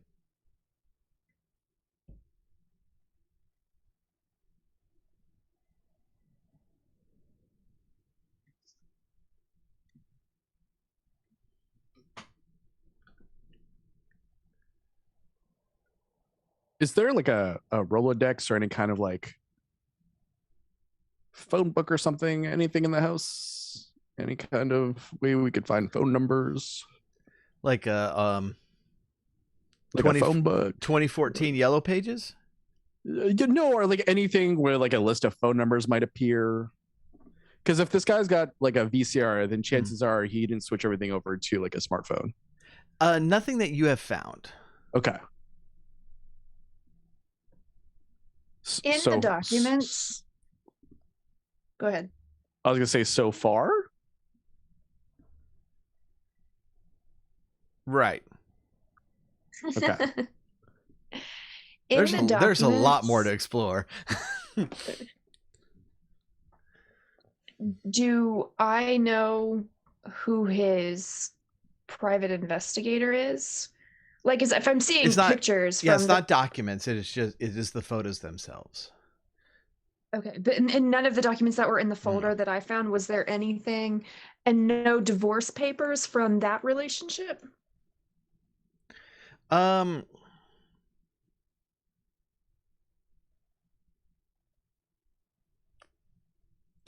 I'd say yeah. Yeah.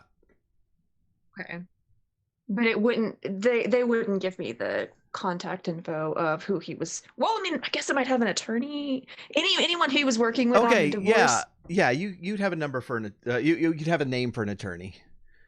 Okay. So as a divorced single father, I have some experience with attorneys. Maybe I would like to give them a call.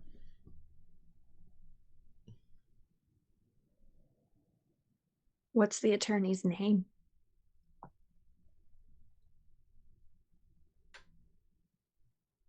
I don't know. What do you think? Randall. Randall. Yeah, that sounds like an attorney's name. Randall sounds like an attorney's name. Yeah. Do you know a lot of Randalls? I don't know any Randalls. I know 0 people named Randall. So you're just dreaming up lawyers now. Yeah, you're dreaming up lawyer names. And I've met one person named Randall. Was he a lawyer? No, he owned Randall's.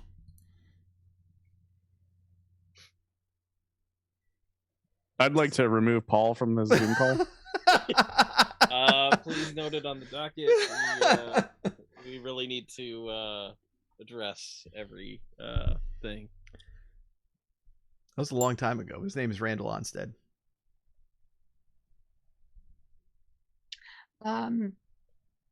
Yeah, you should call this attorney. See if I thought you were talking to me. It's like, call Randall Onstead. It's like, no, I don't really. Yeah, we want you That to was like call 20 them years ago. right now. Well, you need to catch up real fast and get to the bottom of this. All right, so you're gonna call Randall. Yes. So yeah, I'm gonna say like what kind of interpersonal skills you got? It's you any good at flattery? Yeah, I got 2 in flattery. Oh yeah, there we go. I got a 2 in flattery, 2 in you negotiation, and 2 in Are bureaucracy. you sure? I Because think- you're awfully pedantic about your son. Well, Yeah. flattery with regards to non-family members, sure. Okay. I would say between Michaela actually being there with you and like flattery and negotiation, you get him talking. And so what is it that you want to know? Well, we're curious about the contentiousness of the divorce. Well, yeah, I mean it was I would say pretty contentious. We caught Mary hooking up with his best friend. That's no one's favorite day. Now they didn't have any property to speak of between them. They didn't have any kids, and so it was there wasn't much to fight over. So things went kind of smooth that way, but yeah, there was no love lost between them. Do you know if like post divorce if he was seeing anyone like around town? Has he mentioned anything? No, I would catch him. And this is not this town. Like he. Are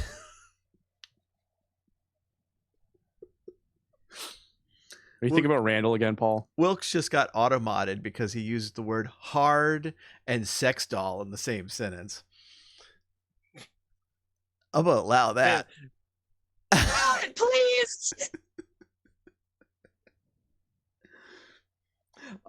So he he hung around town. I'd catch him every once in a while. That was it when he took off when he won the lottery, and that was a few years after that. So what, I think that was 09 2010, but that's when he moved away, and that was the last time I'd heard from him.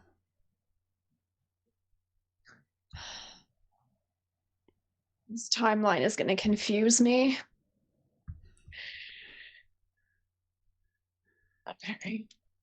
Okay, let me tell y'all what you know. Yeah, can we go over the timeline one Yeah. more time? Yeah, no, that's good. 1987 is when Michaela was born. Okay. I have a literal timeline because I do. keep That he track. had to get that he almost failed to print off, and yeah. We almost. This is couldn't why I even play needed this it. Yeah. 92 was the dog incident, and when Michaela left, he was incarcerated in 93 and released at the very beginning of 95, sorry. So he was in there 18 months.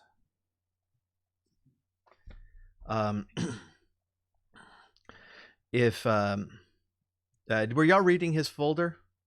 Yeah.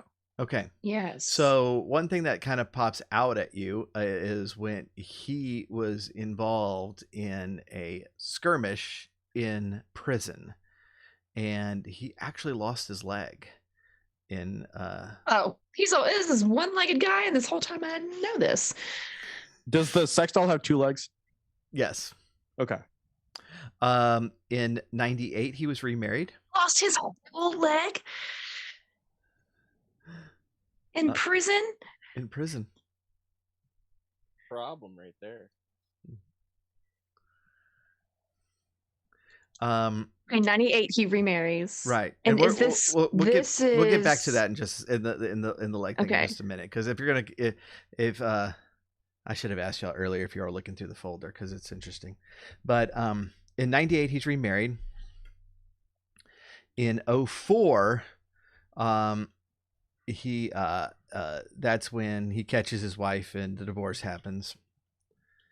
Okay. In 09, he wins the lottery. And then in 2010, he buys Crook's End. And then by 2015, Also in 2014, 2015, he's gone. Yeah, also in 2010, a bunch of friends come out of the woodworks and they start to remind him of their one-time friendship. Right. And you know how it goes.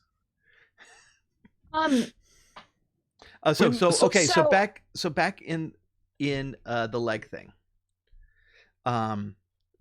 You notice that they weren't able to save the leg. You note on there very oddly that through a grant from a generous private organization, he was chosen to have a surgery done like 2 months later. That was the records are very clear, very unclear as to exactly what's happening there, but it was supposed to restore some movement and such in the leg. This is all sounding very Black Mirror. He lost his leg and then is just dangled around for a month or two. No, that's why it's really unclear, because I mean, it's gone, but it like the records are saying. Are you telling me that you actually were doing a case of literal phantom limb syndrome here? No. Okay. Does he have a prosthetic leg, or we can't tell? Well, you can't find him. From the documents, did they give him a prosthetic leg? Originally, yes. Like right after the event happened. But then he was chosen for experimental surgery, and then we don't really know. Okay. I have a question that maybe we can ask the attorney. Is he the same attorney that handled both divorces? Yeah, in fact he is. Okay. I don't know why. Just in case, I guess.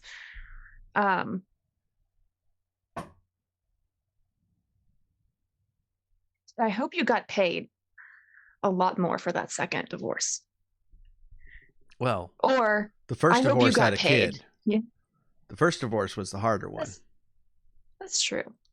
Well, I wasn't overly hard. You didn't have to hire a private investigator, though. No, and he was going to prison, so. Fair point.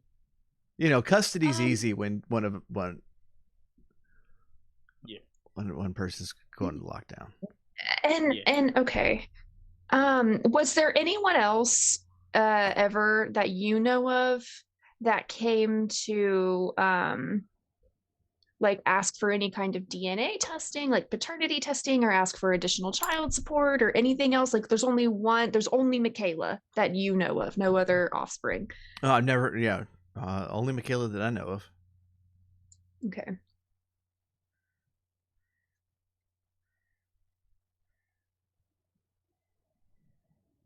Can I search the house for leg-related paraphernalia then in that case? You can. Besides the two that are on the sex stuff. Leg-related paraphernalia. Oh, like a prosthetic leg. No, and you haven't found anything, and you don't find anything. In the boxes that he had his clothing in, are there like pairs of socks and pairs of shoes, or is he just packing one shoe? You know, you and can't. one sock? I don't think you can buy an individual sock. Yeah, but I mean, he would just go through them one by one, right? Yeah, you Like- wear one, the next day you wear shoes. you wear the left one, you wear the right one. They're not shoes, Paul. They're not shoes. Which leg was it? Specific. Those are foot It's the left leg. specific. You can't Okay, wear so the did left he- shoe on the right foot. Did he team up with a person missing their right leg, and like they would just go halvesies? Like, is there an online form for this? You find both shoes and both socks. Okay. I mean, it would be a little Oh my god. I feel like if all of the socks have pairs, that's a little too sociopathic because everyone loses socks, right? If you've kept up with all of them, that's a huge red flag. I have But- never lost a sock a day in my life. Okay. Not even in the laundry. Rob is the new suspect. I might Yeah. have 2 VCRs, but that's just weird. Where Yeah. were you? Agreed. I have a specialty. Wait, in Rob, laundry, do you even so I'm wear effective. socks? Yes, I do wear socks. Okay. I'm gonna All right, need a okay, handwriting all right. and a DNA sample stat.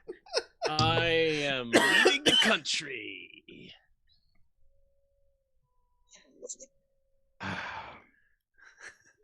I'm just trying to be helpful. Okay, so what rooms have we not really explored? The bathroom, there's a bigger bathroom we haven't really gone in. There's other guest rooms, just a couple Yeah. of the guest rooms. You've gone through the The 2 larder. upstairs guest room. You haven't really hit the master Let's do the master Okay. then.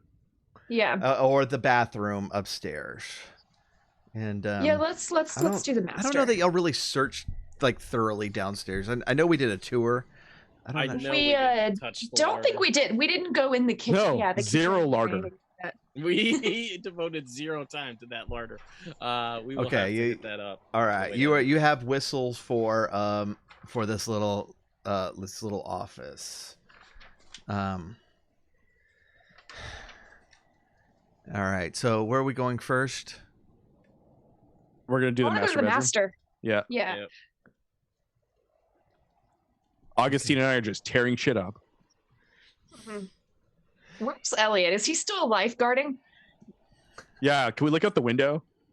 You can look out the window. Can we see him? You think there are actually 2 people out by the lake. Is it Misty? You can't really tell. The rain is really thick, so just like silhouettes. Are they together? Yeah. So Elliot's talking to Text them. Elliot. Does it look like they're interacting with each other? Like, does it look like Elliot knows the second figure is there? No, they're just there. Okay, so I'm gonna I text him. text Elliot. Oh, you text Elliot. Go ahead. I was gonna text him. You up? Question mark. He says, searching the boathouse. Okay, so And he takes does and he sends a picture of the boat, which is just it's not good. okay. Is he So- aware of this other person at all? Like, can we direct him? Can I text him to tell him to look left or right? The 2 people are not in the boathouse. You can't see in the boathouse. Those are 2 people that are not. One of them is not Elliot. No, I'm Oh. pretty sure If- both of them are not. Yeah, if Elliot's in the boathouse, then neither one of them are Elliot. Yeah. Oh, okay. All right. Great. That's wonderful. This, I snap a picture with my phone. Okay. From the master do so. bedroom. Can I send the picture to Lore? Do I know Lore? Yeah, of course you know. Do we Lore. know Lore? You Oh, all no. love lore, Is like this- all is of you. this- I'm Like sending. Are we? I'm characters sending who think Lore he's the helpful? picture. I'm gonna send Laura I'm a picture of sending the Lore sex the doll. picture. I'm sending Lore the picture that I just took of the 2 figures outside. okay. Why? You get a message back. It's like, why are they standing by a lake in the rain? Okay, so I don't know. okay, so if I also see them, can I call Augustine, right? So we're gonna be on the phone and then I rush out to them. Can I do that? Sure. I think I might go do that then in that case. I'm going outside, Paul. Clint Boglum is going outside.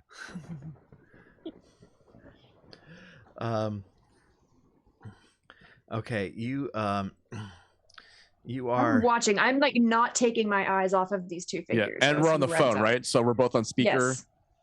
Yes. Yes. okay. You see Augustine. Almost said Misty. You see another figure coming from the boathouse and heading in that direction, and then down and to your left you see what you assume to be, I look at the names, Clint. As soon as I learn these, y'all are gonna die. Yeah. Clint coming up from the side, and the rain is really heavy, and so like all these figures just seem like silhouettes, and the two are converging at that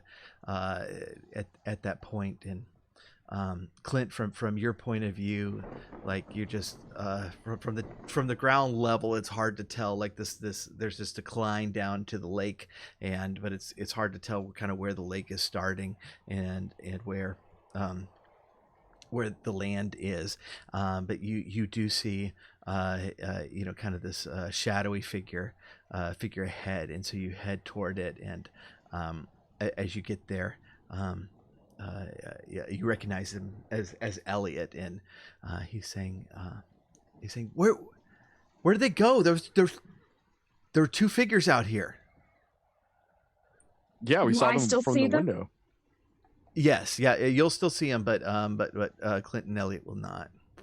I see them. I'm describing what I'm seeing as I still see them there. Could you guide us to the point where they are? Yeah, and I'll do that. I'll go left, go up a little, hot, getting colder, nope, now you're getting warmer, kind of thing.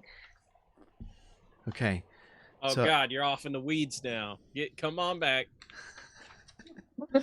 That's actually the lake. Get out of the water. Right. Yeah. And so you are getting closer and closer and closer, and you really can't see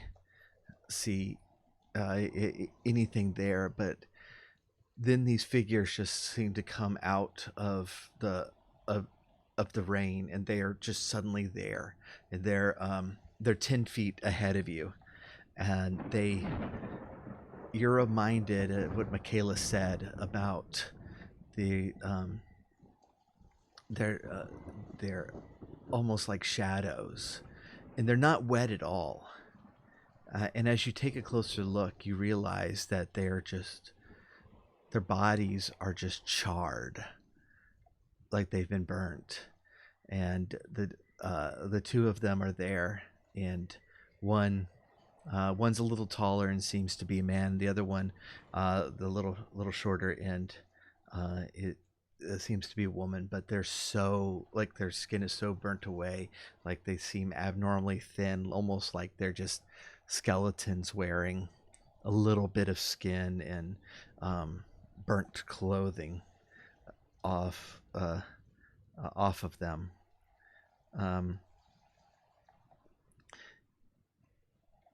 A kind of this yellow steam seems to rise off of them and engulf the entire area, and Augustine is seeing the same thing, and like suddenly you lose sight of all four people as this mist just seems to engulf the entire area, and when it clears off, the two of them are gone. I am relaying what I'm seeing. I'm assuming I'm getting what's happening from your point of view too, but I'm texting all of this to Lore, and I'm asking him if he knows what could do this. Okay, have y'all been keeping him updated?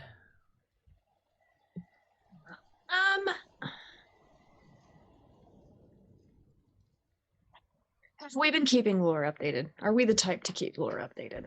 I think Yeah. we need to break away from the other folks that we play, and I think we need to handle this differently. I agree. don't I have think we to- do. I think we do keep them updated. I think Yeah. we're more on the straight and narrow with this one. Yep. All right, so he will he will respond that if the gateway was successful, there might be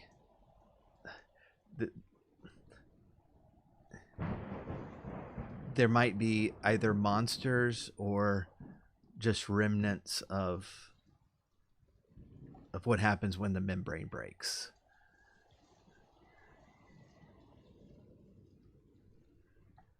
Is there any way to resolve this?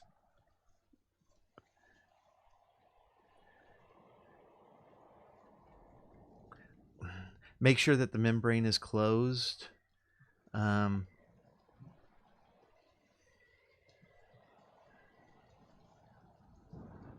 If they are remnants of a person's consciousness, they might want something.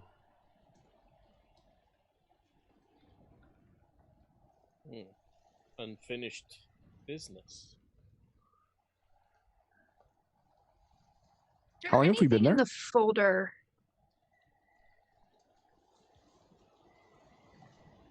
Yes, there's stuff in the folder. Okay, I was gonna say, is there anything in the folder about a fire or anything in what we got from the sheriff that might explain why someone is burned? No fires. Okay. If I were to check my recorders for the last like 15, 20 minutes, would I hear anything? No. Okay.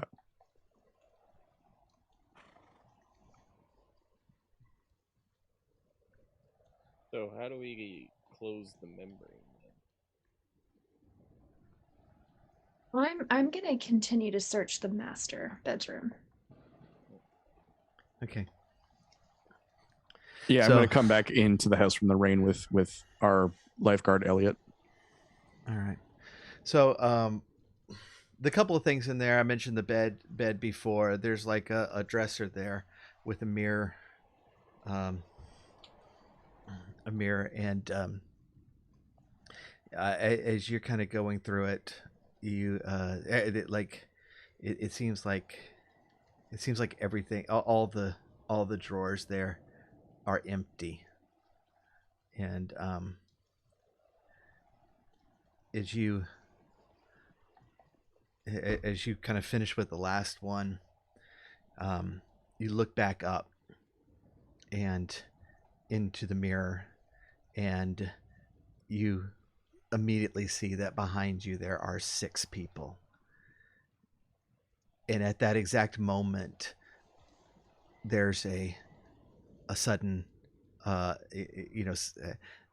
really as loud as like a bang, but a sound of the power being turned back on to the house, and the lights above you just kind of shine to light, and then right away break and shatter into a shower of sparks around you.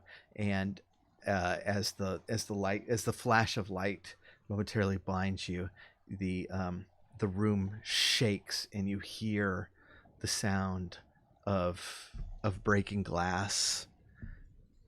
Is it Stone Cold Steve Austin? Steve Austin? Yeah. There we go. We are in Texas, after all. Yes, the Texas rattlesnake must be coming through. As your vision clears, you're looking into the mirror, but there are these cracks throughout it, and there's no longer anyone behind you. But your eyes begin to focus, and in in the cracks of the glass that are just crisscrossing this very large mirror, you see almost like it's like etched into the cracks themselves, the words "Find us."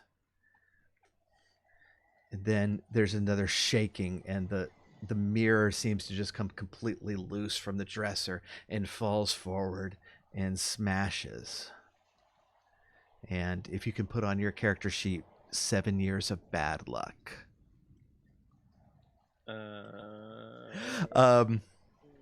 We will have a stability roll for you on that. So you want to stability. Yeah. Okay. And I think was Raleigh in the room when this happened? Or was it just Augustine? Okay. No, I was definitely in the room. All right. So y'all both saw this, and you both saw that what happened in the mirror and all. And you are trying to beat 4. And it is a potential loss of 4 points. So like every other roll, you can spend stability points to make the roll easier. Right. Obviously spending 3 would make it an automatic success. But that's nearly as bad as losing 4. That's what I'm gonna do. Okay. Yeah. That's what I'm gonna do because I have a Well, lot. so we start out with I start out with 8 because that's what was on my character sheet. Right. Okay. Yes. So if you spend 3, you'll be down to 5, or if you want to risk it. And I'm potential trying 4. to roll a 4, 5, 6. Right. Okay. So 50% chance you hold it together. I'm gonna take my chance. I'm gonna take my chance. All right. Take your chance. I'm just gonna roll it because I'll go down to 4 if I. And you can. Wilkes, that's the wrong game. We're not doing that. So, and okay, the way stability works is I don't understand, and I guess I don't remember how that's different than health. You're not going to go unconscious if you hit 0, right? Or what happens if you hit 0? Well, it's not 0. It's but like what, -5? Yeah, you start if you go from 0 to -5, you're shaken. Okay. If it's -6 to 11, then you will gain a mental illness, and if you reach -12, then you're incurably insane, which would be kind of great. Okay, okay. I'm gonna roll for it. Good try, Wilkes.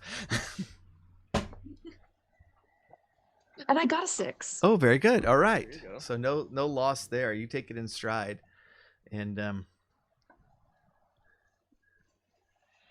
the shattering of lights only happened in this room, but the house does now have power, so you can.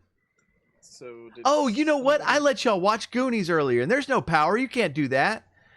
Now's when you go watch Goonies. Yeah. Well, I mean, retcon. Retcon, yes. Are y'all coming back inside? We did already. Clint? We were downstairs. Okay, yeah, and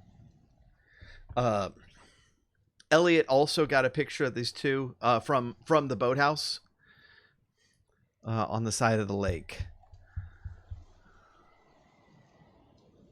and they're gonna Elliot's gonna come up to the two of y'all. It's like, you will not believe it. We had an up close personal experience with like a thing.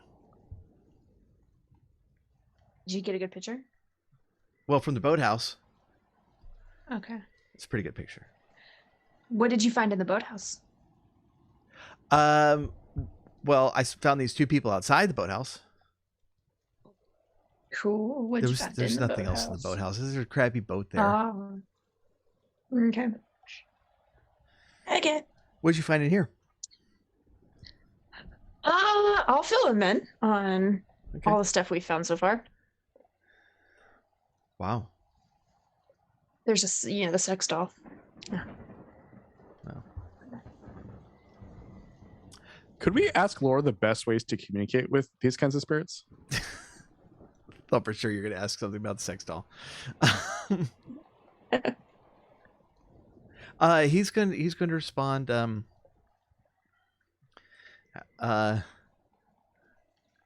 They're all different. On the assumption that these are remnants of consciousness, it's unlikely that they're going to be able to like hold a conversation with you.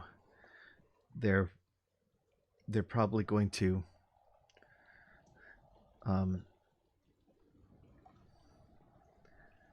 they're probably going to communicate in different ways. If they were killed, they might be recreating the moment of their death. If something traumatic happened to them, that's normally when these echoes appear. Okay. Gosh, lore is so much more helpful to y'all than the regular group. Oh, well, that's we have a better relationship. Clearly. Maybe if the other group was nicer.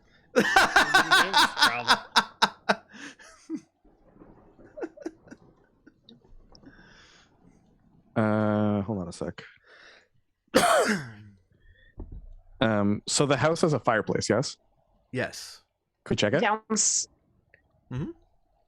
Is there anything in there? So that's Some old ash. Between all of you, you'd be able to tell like this is just wood. There's. I want to look at the fancy bathroom while he's looking at the fireplace. Okay. All right. So, yeah, it's a fairly nice tub. It smells a little mildewy in here. A sink in the toilet. As you're looking closely, you can see that like there's a chip that was broken out of the rim of the bowl, and down inside the toilet you see like black hair that is coming out of the drain.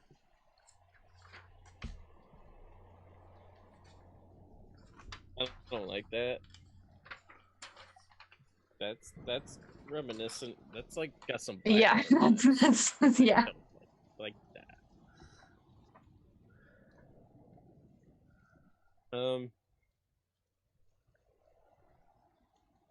I'm gonna lean in and pick it up or attempt. Yeah.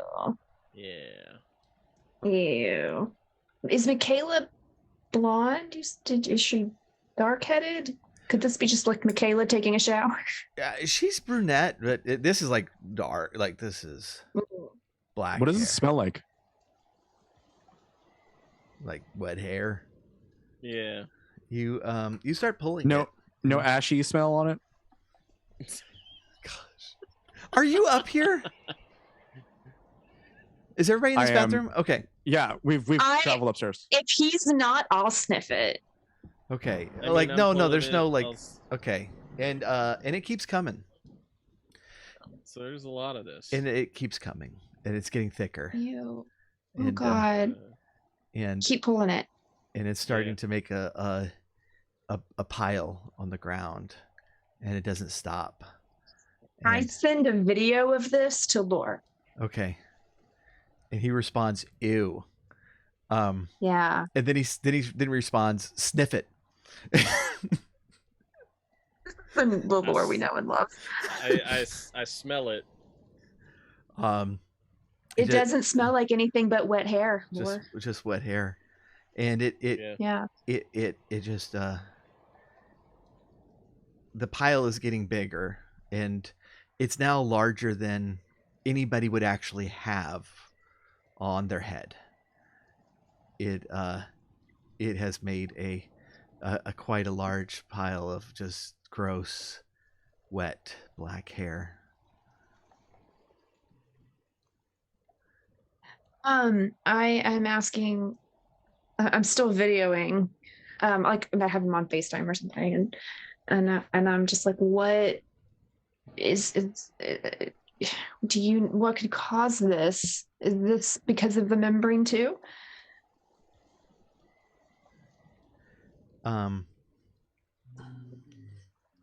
As you're holding the like you're moving the camera around to show him, as you're swinging it around, you catch the glimpse of a woman standing in the bathtub in the phone, and it startles you, and you look into the bath itself, but she's not there, and you point the phone toward there again, and you see the distinct figure of Mary Mumford,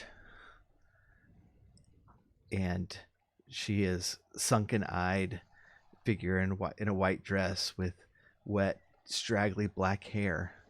She's in her mid-50s, and you see very clearly that one of the teeth on her lower jaw is gold.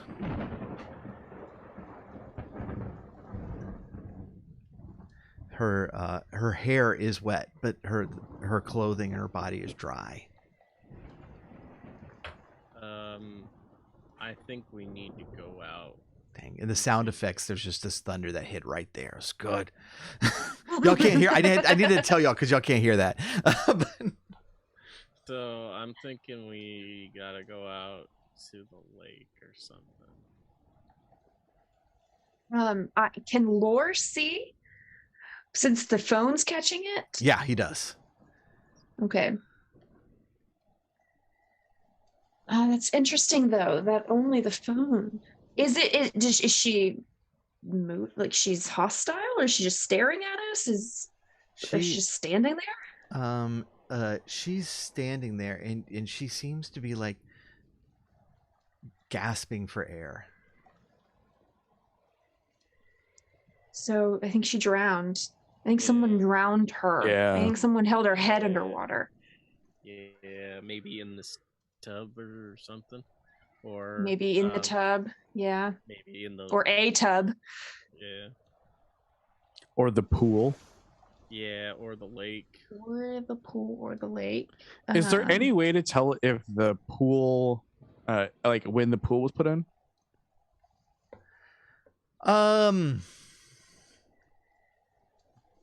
It's old.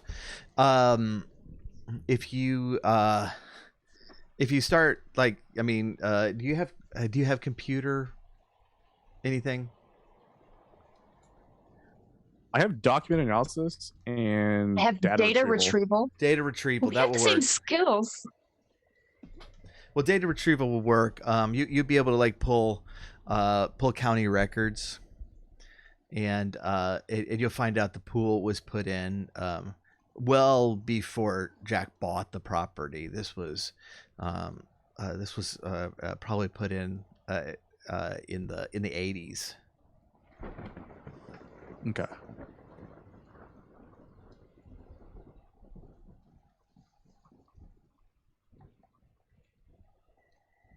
And from the pictures, her lover Charlie was shorter, so the burned guy that's taller probably isn't him. No. And what's your name? And Elliot, Clinton Elliot, would be able to estimate that this guy was probably 5'10", 6 foot. And Charlie was like 5'5".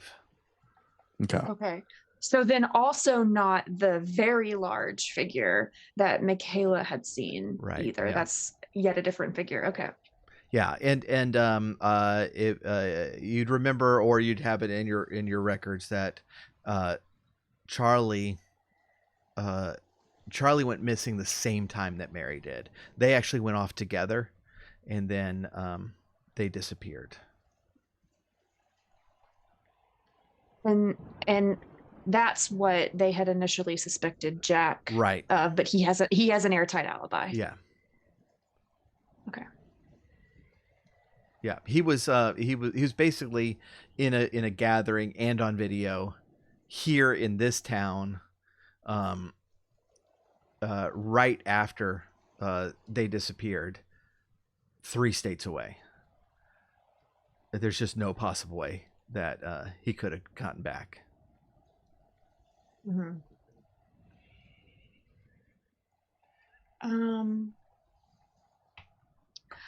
Okay, well, I just like slowly back out of the bathroom. Yeah. Bye, Mary. Hey, Mumford, do you have any sons?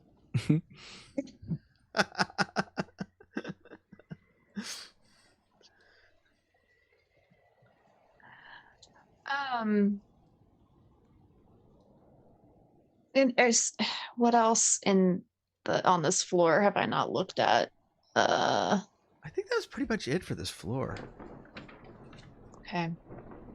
Yeah, I was gonna say I think we pretty much went in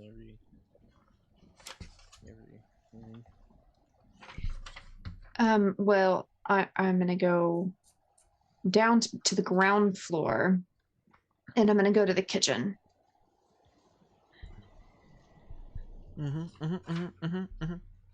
And Elliot and I are gonna head down there too. There's nothing really in the kitchen. But is there food? It's been a while Yes. since we've had our toast. Yes. So I'm gonna You raid have, the pantry. Yeah, no, like there's a few cans of like Dentimore beef stew, and some Any soup. eggs? I can make Elliot a poached egg. And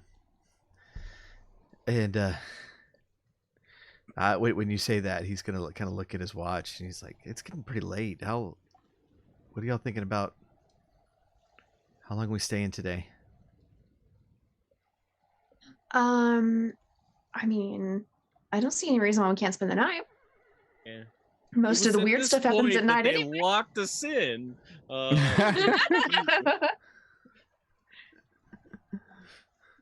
Okay, well, I definitely can't. Huh. Yeah, I don't think Misty's gonna believe that this was like a LARPing convention. That was several days. Oh, So yet again, Misty's getting in the way of Ordo business. What are your priorities, Elliot? what? Yeah. I mean, my priority's clearly Misty. Well, Look, I I'll gotta head tell back. you- I'll come back tomorrow.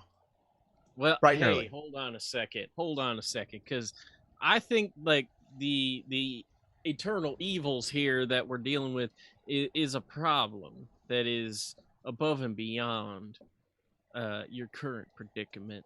And I'm gonna tell you, like we've been noticing lately, this has been getting in the way.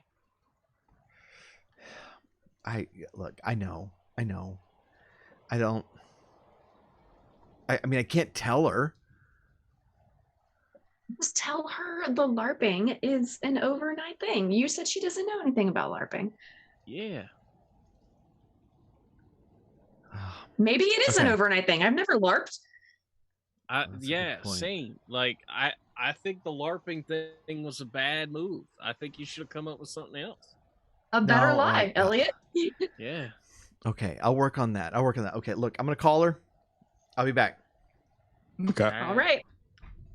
I will go. I will also I'm gonna make dinner. step aside to call my delinquent demon son. I'm check making in. dinner. while I'm he's- scrounging up food in the kitchen. While he is doing that and talking to his son, I will faintly play music in the background, but like it's barely audible. You can kind of hear it, but it's just like soundtracking like the awful conversation that he's having with his son. And you're gonna hear Elliot from the other room go play something medieval.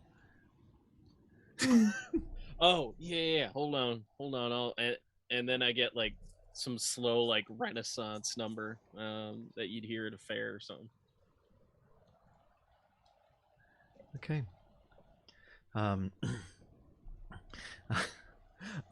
Clint, how does that go? It goes well. My son is eating hard-boiled eggs. That he has Something decided. morbid. to boil in Mountain Dew and hot sauce. Oh God. Oh God. My ears just went to hell. Oh gosh. Okay. And you're gonna hear Elliot go. Okay. Oh no. That sounds great. No, like I've been asking you. So this is great. This is perfect. Okay. No. Absolutely. Yeah, I'll come get you. All right. Bye bye. He hangs up. He goes, well, shit. She wants to come LARPing. Are you kidding me, man? Seriously, So the thunder just hit lying, again. Elliot.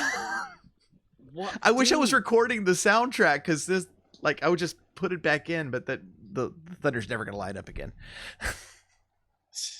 Look, dude, like, Ordo ain't gonna be happy about this. They're taking notice, man. You kind of turning your back on us. What's gonna? If she finds out, we're gonna have to clean up a whole other mess. Yeah. Okay. Well, he's gonna be thinking about this while Michaela explains, like, I am not staying here overnight. Y'all feel free. That's not going to happen. It's okay, we understand. You don't have So- to stay here. Okay, y'all have my number. If I need anything or have any questions, just let me know. Yeah, Okay. absolutely.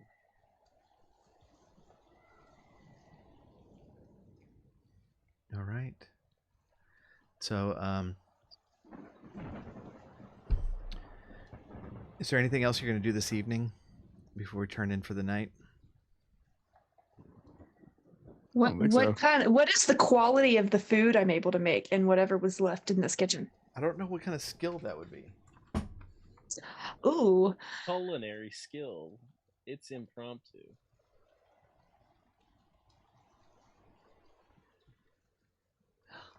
I don't know. Probably chemistry, if anything, but I don't have chemistry. Yeah, I don't know. Roll a d6. Okay. No, it fell on the ground. Well, But so did the eggs. I got a 3. So they're middling quality and they're dirty because you dropped them on the ground. Yeah, but I still eat them.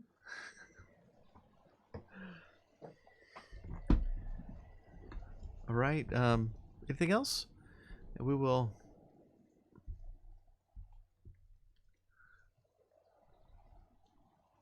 I'm good. I don't Okay. think so. Yeah, Yeah, I don't think yeah. so. All right. So where are y'all sleeping? I Dice jail. would like to sleep in the master. Okay. Yeah, dice jail.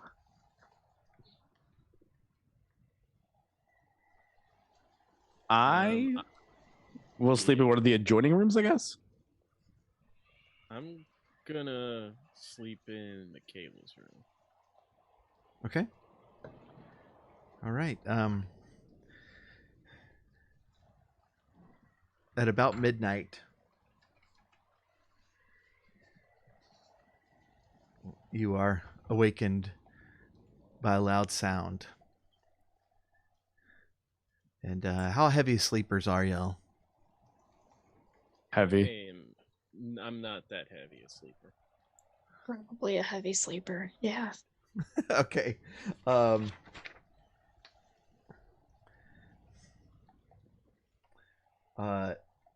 Raleigh will wake up at it and kind of get poke his head out into the central stair area of the second floor, and you see that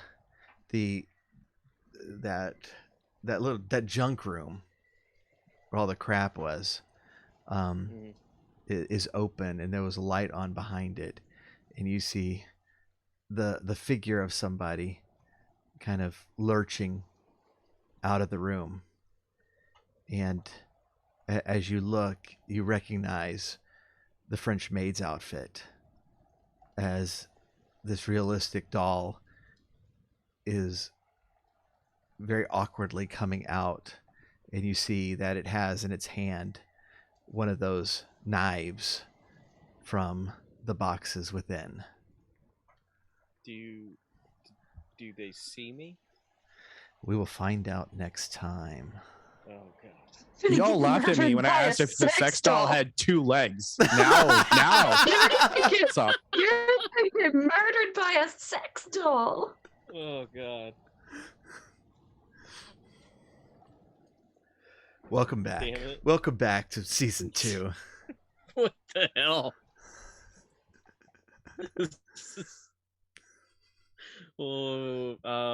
Yeah, welcome back. This took some turns that nobody was expecting. Quite frankly, I'm gonna need to shower after this one. Yeah, I gotta press some F's in the chat. Yeah, F's in the chat. F's in the chat for the family stream that this is.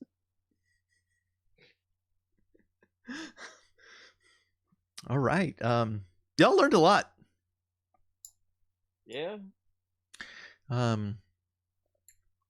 So this was adapted from a written adventure from this book. And I changed a lot in it, and but I really like this adventure, and when we're done here, I'm going to run it again as written as a Fear Itself adventure. That's cool. Okay.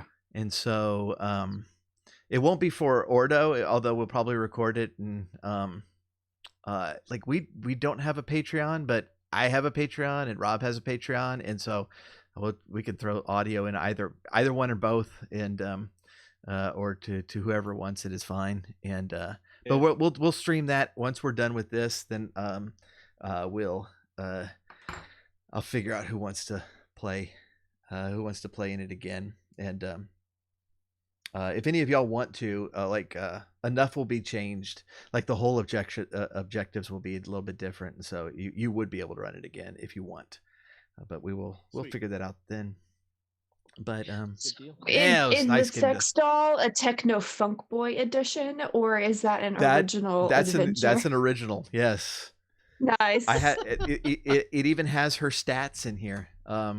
The book even notes that she has Japanese features. I left that out. There's no use getting So chat we're dealing with a excited. neck beard.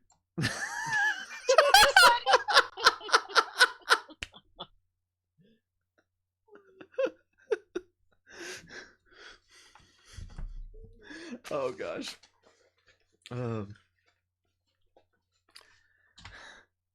But yeah, we will.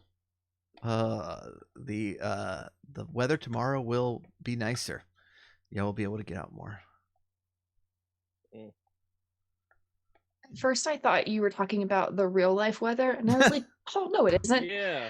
We No, also it's live in different not. parts of the country and the world, Paul. Yeah, really. We're supposed to get like 6 inches to a foot of snow. Oh, Yeah, holy Paul. smokes!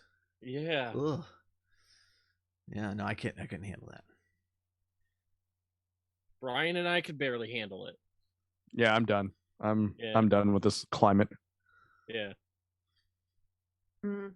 Like we got spoiled. It was like 50 degrees the other day. Y'all come down. Yeah. Y'all come down to Texas. We'll go to Waffle House. All right. They have them everywhere, Paul.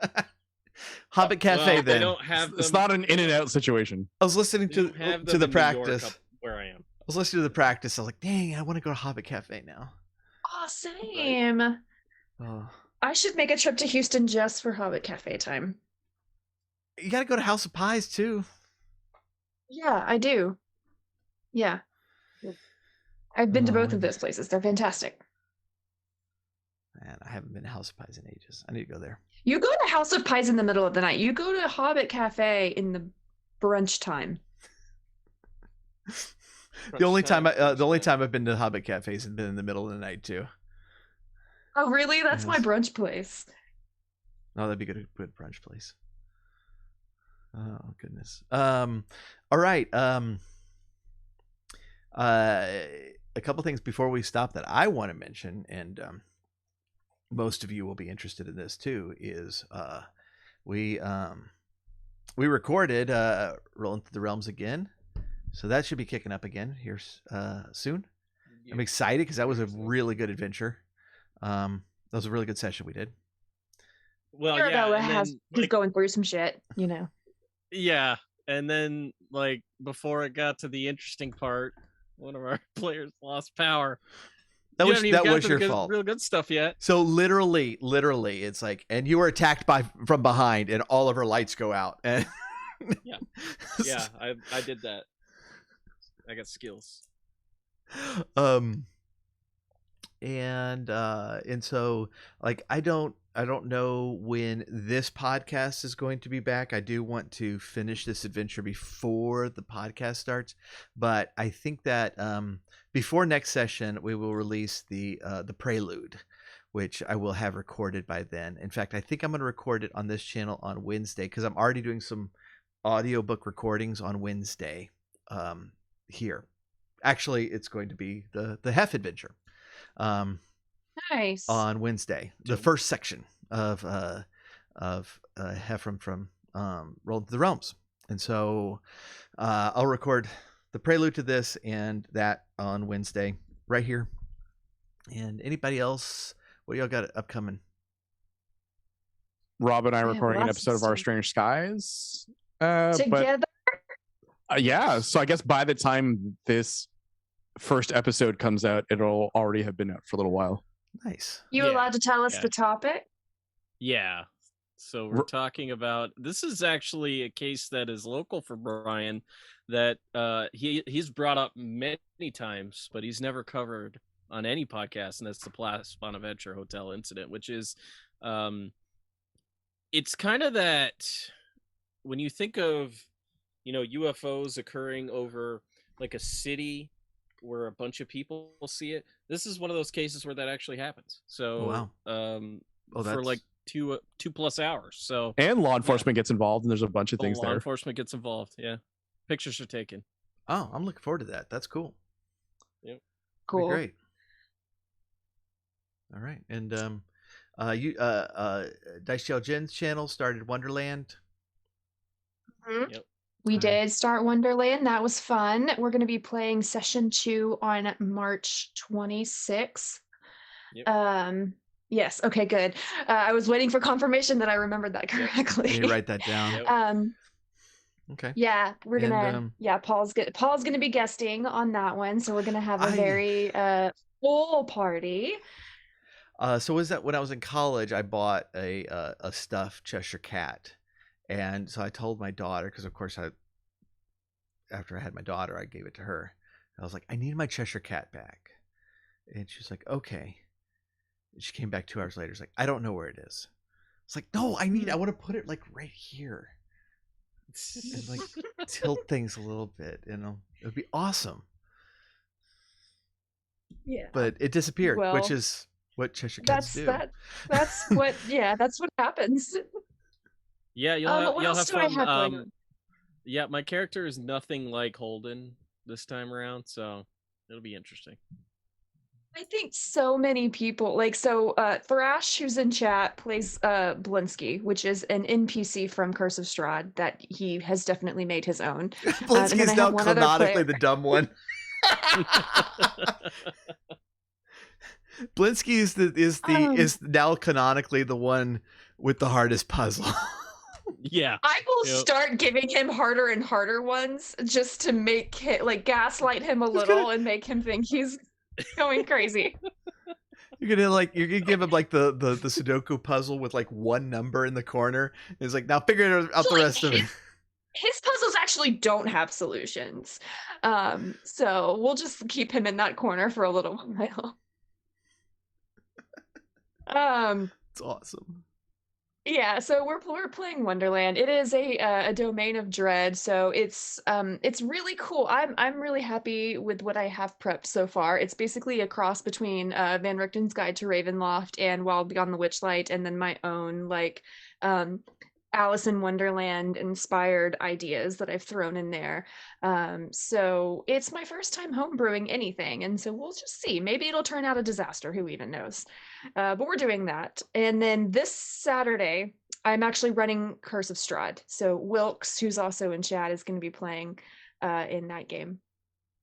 But no one's going to be watching it because all your friends are playing in Dice and Dreary Alive at the same time. I didn't know that I was conflicting with Dice and Dreary Live. I apologize for that. But I, at this point, don't have a date to reschedule Curse of Strahd 2. So we're just going to play. There's one, yeah. With our community, I've got our Twitch community has gotten as big as it has. There's no way to not conflict with streams. Just do it. It's fine. Yeah. You know? Yeah. I don't like if I pick another Saturday. It's like May. Right. No. Yeah. That's how we're just gonna play. Yeah. But Dice and Dreary Live is Saturday on Jeff Adams' channel. Then we're back here on Sunday for Mont Blanc's Hunters. And always look forward to that. I always stress out about it a little bit because it's normally on Sunday afternoon. I'm going, okay, what are we actually going to do for this game? Unlike Order of Podcasters, which requires a lot of prep, I do almost no prep for that one. We have so much fun. So I play in Mont Blanc Hunter, so does Thrash. That one's a lot of fun. Yeah. All right. Well, with that, we're going to sign off. Let's see who we're gonna go raid. I need to stop that. Thank you all again for jumping on. It's been a while. I missed this game. I had a blast tonight. And Paul just want to talk about sex dolls on stream. That's always the Oh case. yeah, spacebar, Even, which is like your lead. every That's single 12. time you log on, that's all you want to do. Yeah. And you know what? I'm here for it. I'm here to enable you and whatever you want to do, Paul. Yep. All right. Merrick Joseph is on, which I think everybody liked last time, but I cannot not raid my boy Triforce Caboose. Oh yay! I love Triforce. Yeah, Triforce is amazing. A great streamer, and so we'll go hang out with him. So yeah, we'll say farewell as we go off to raid. Thank you again for showing up, and 31st of March is part 2 of this, tentatively. Yep. But everybody agreed, so I think it's pretty much the thing that's happening. Yep. All right. We'll see y'all later. Bye.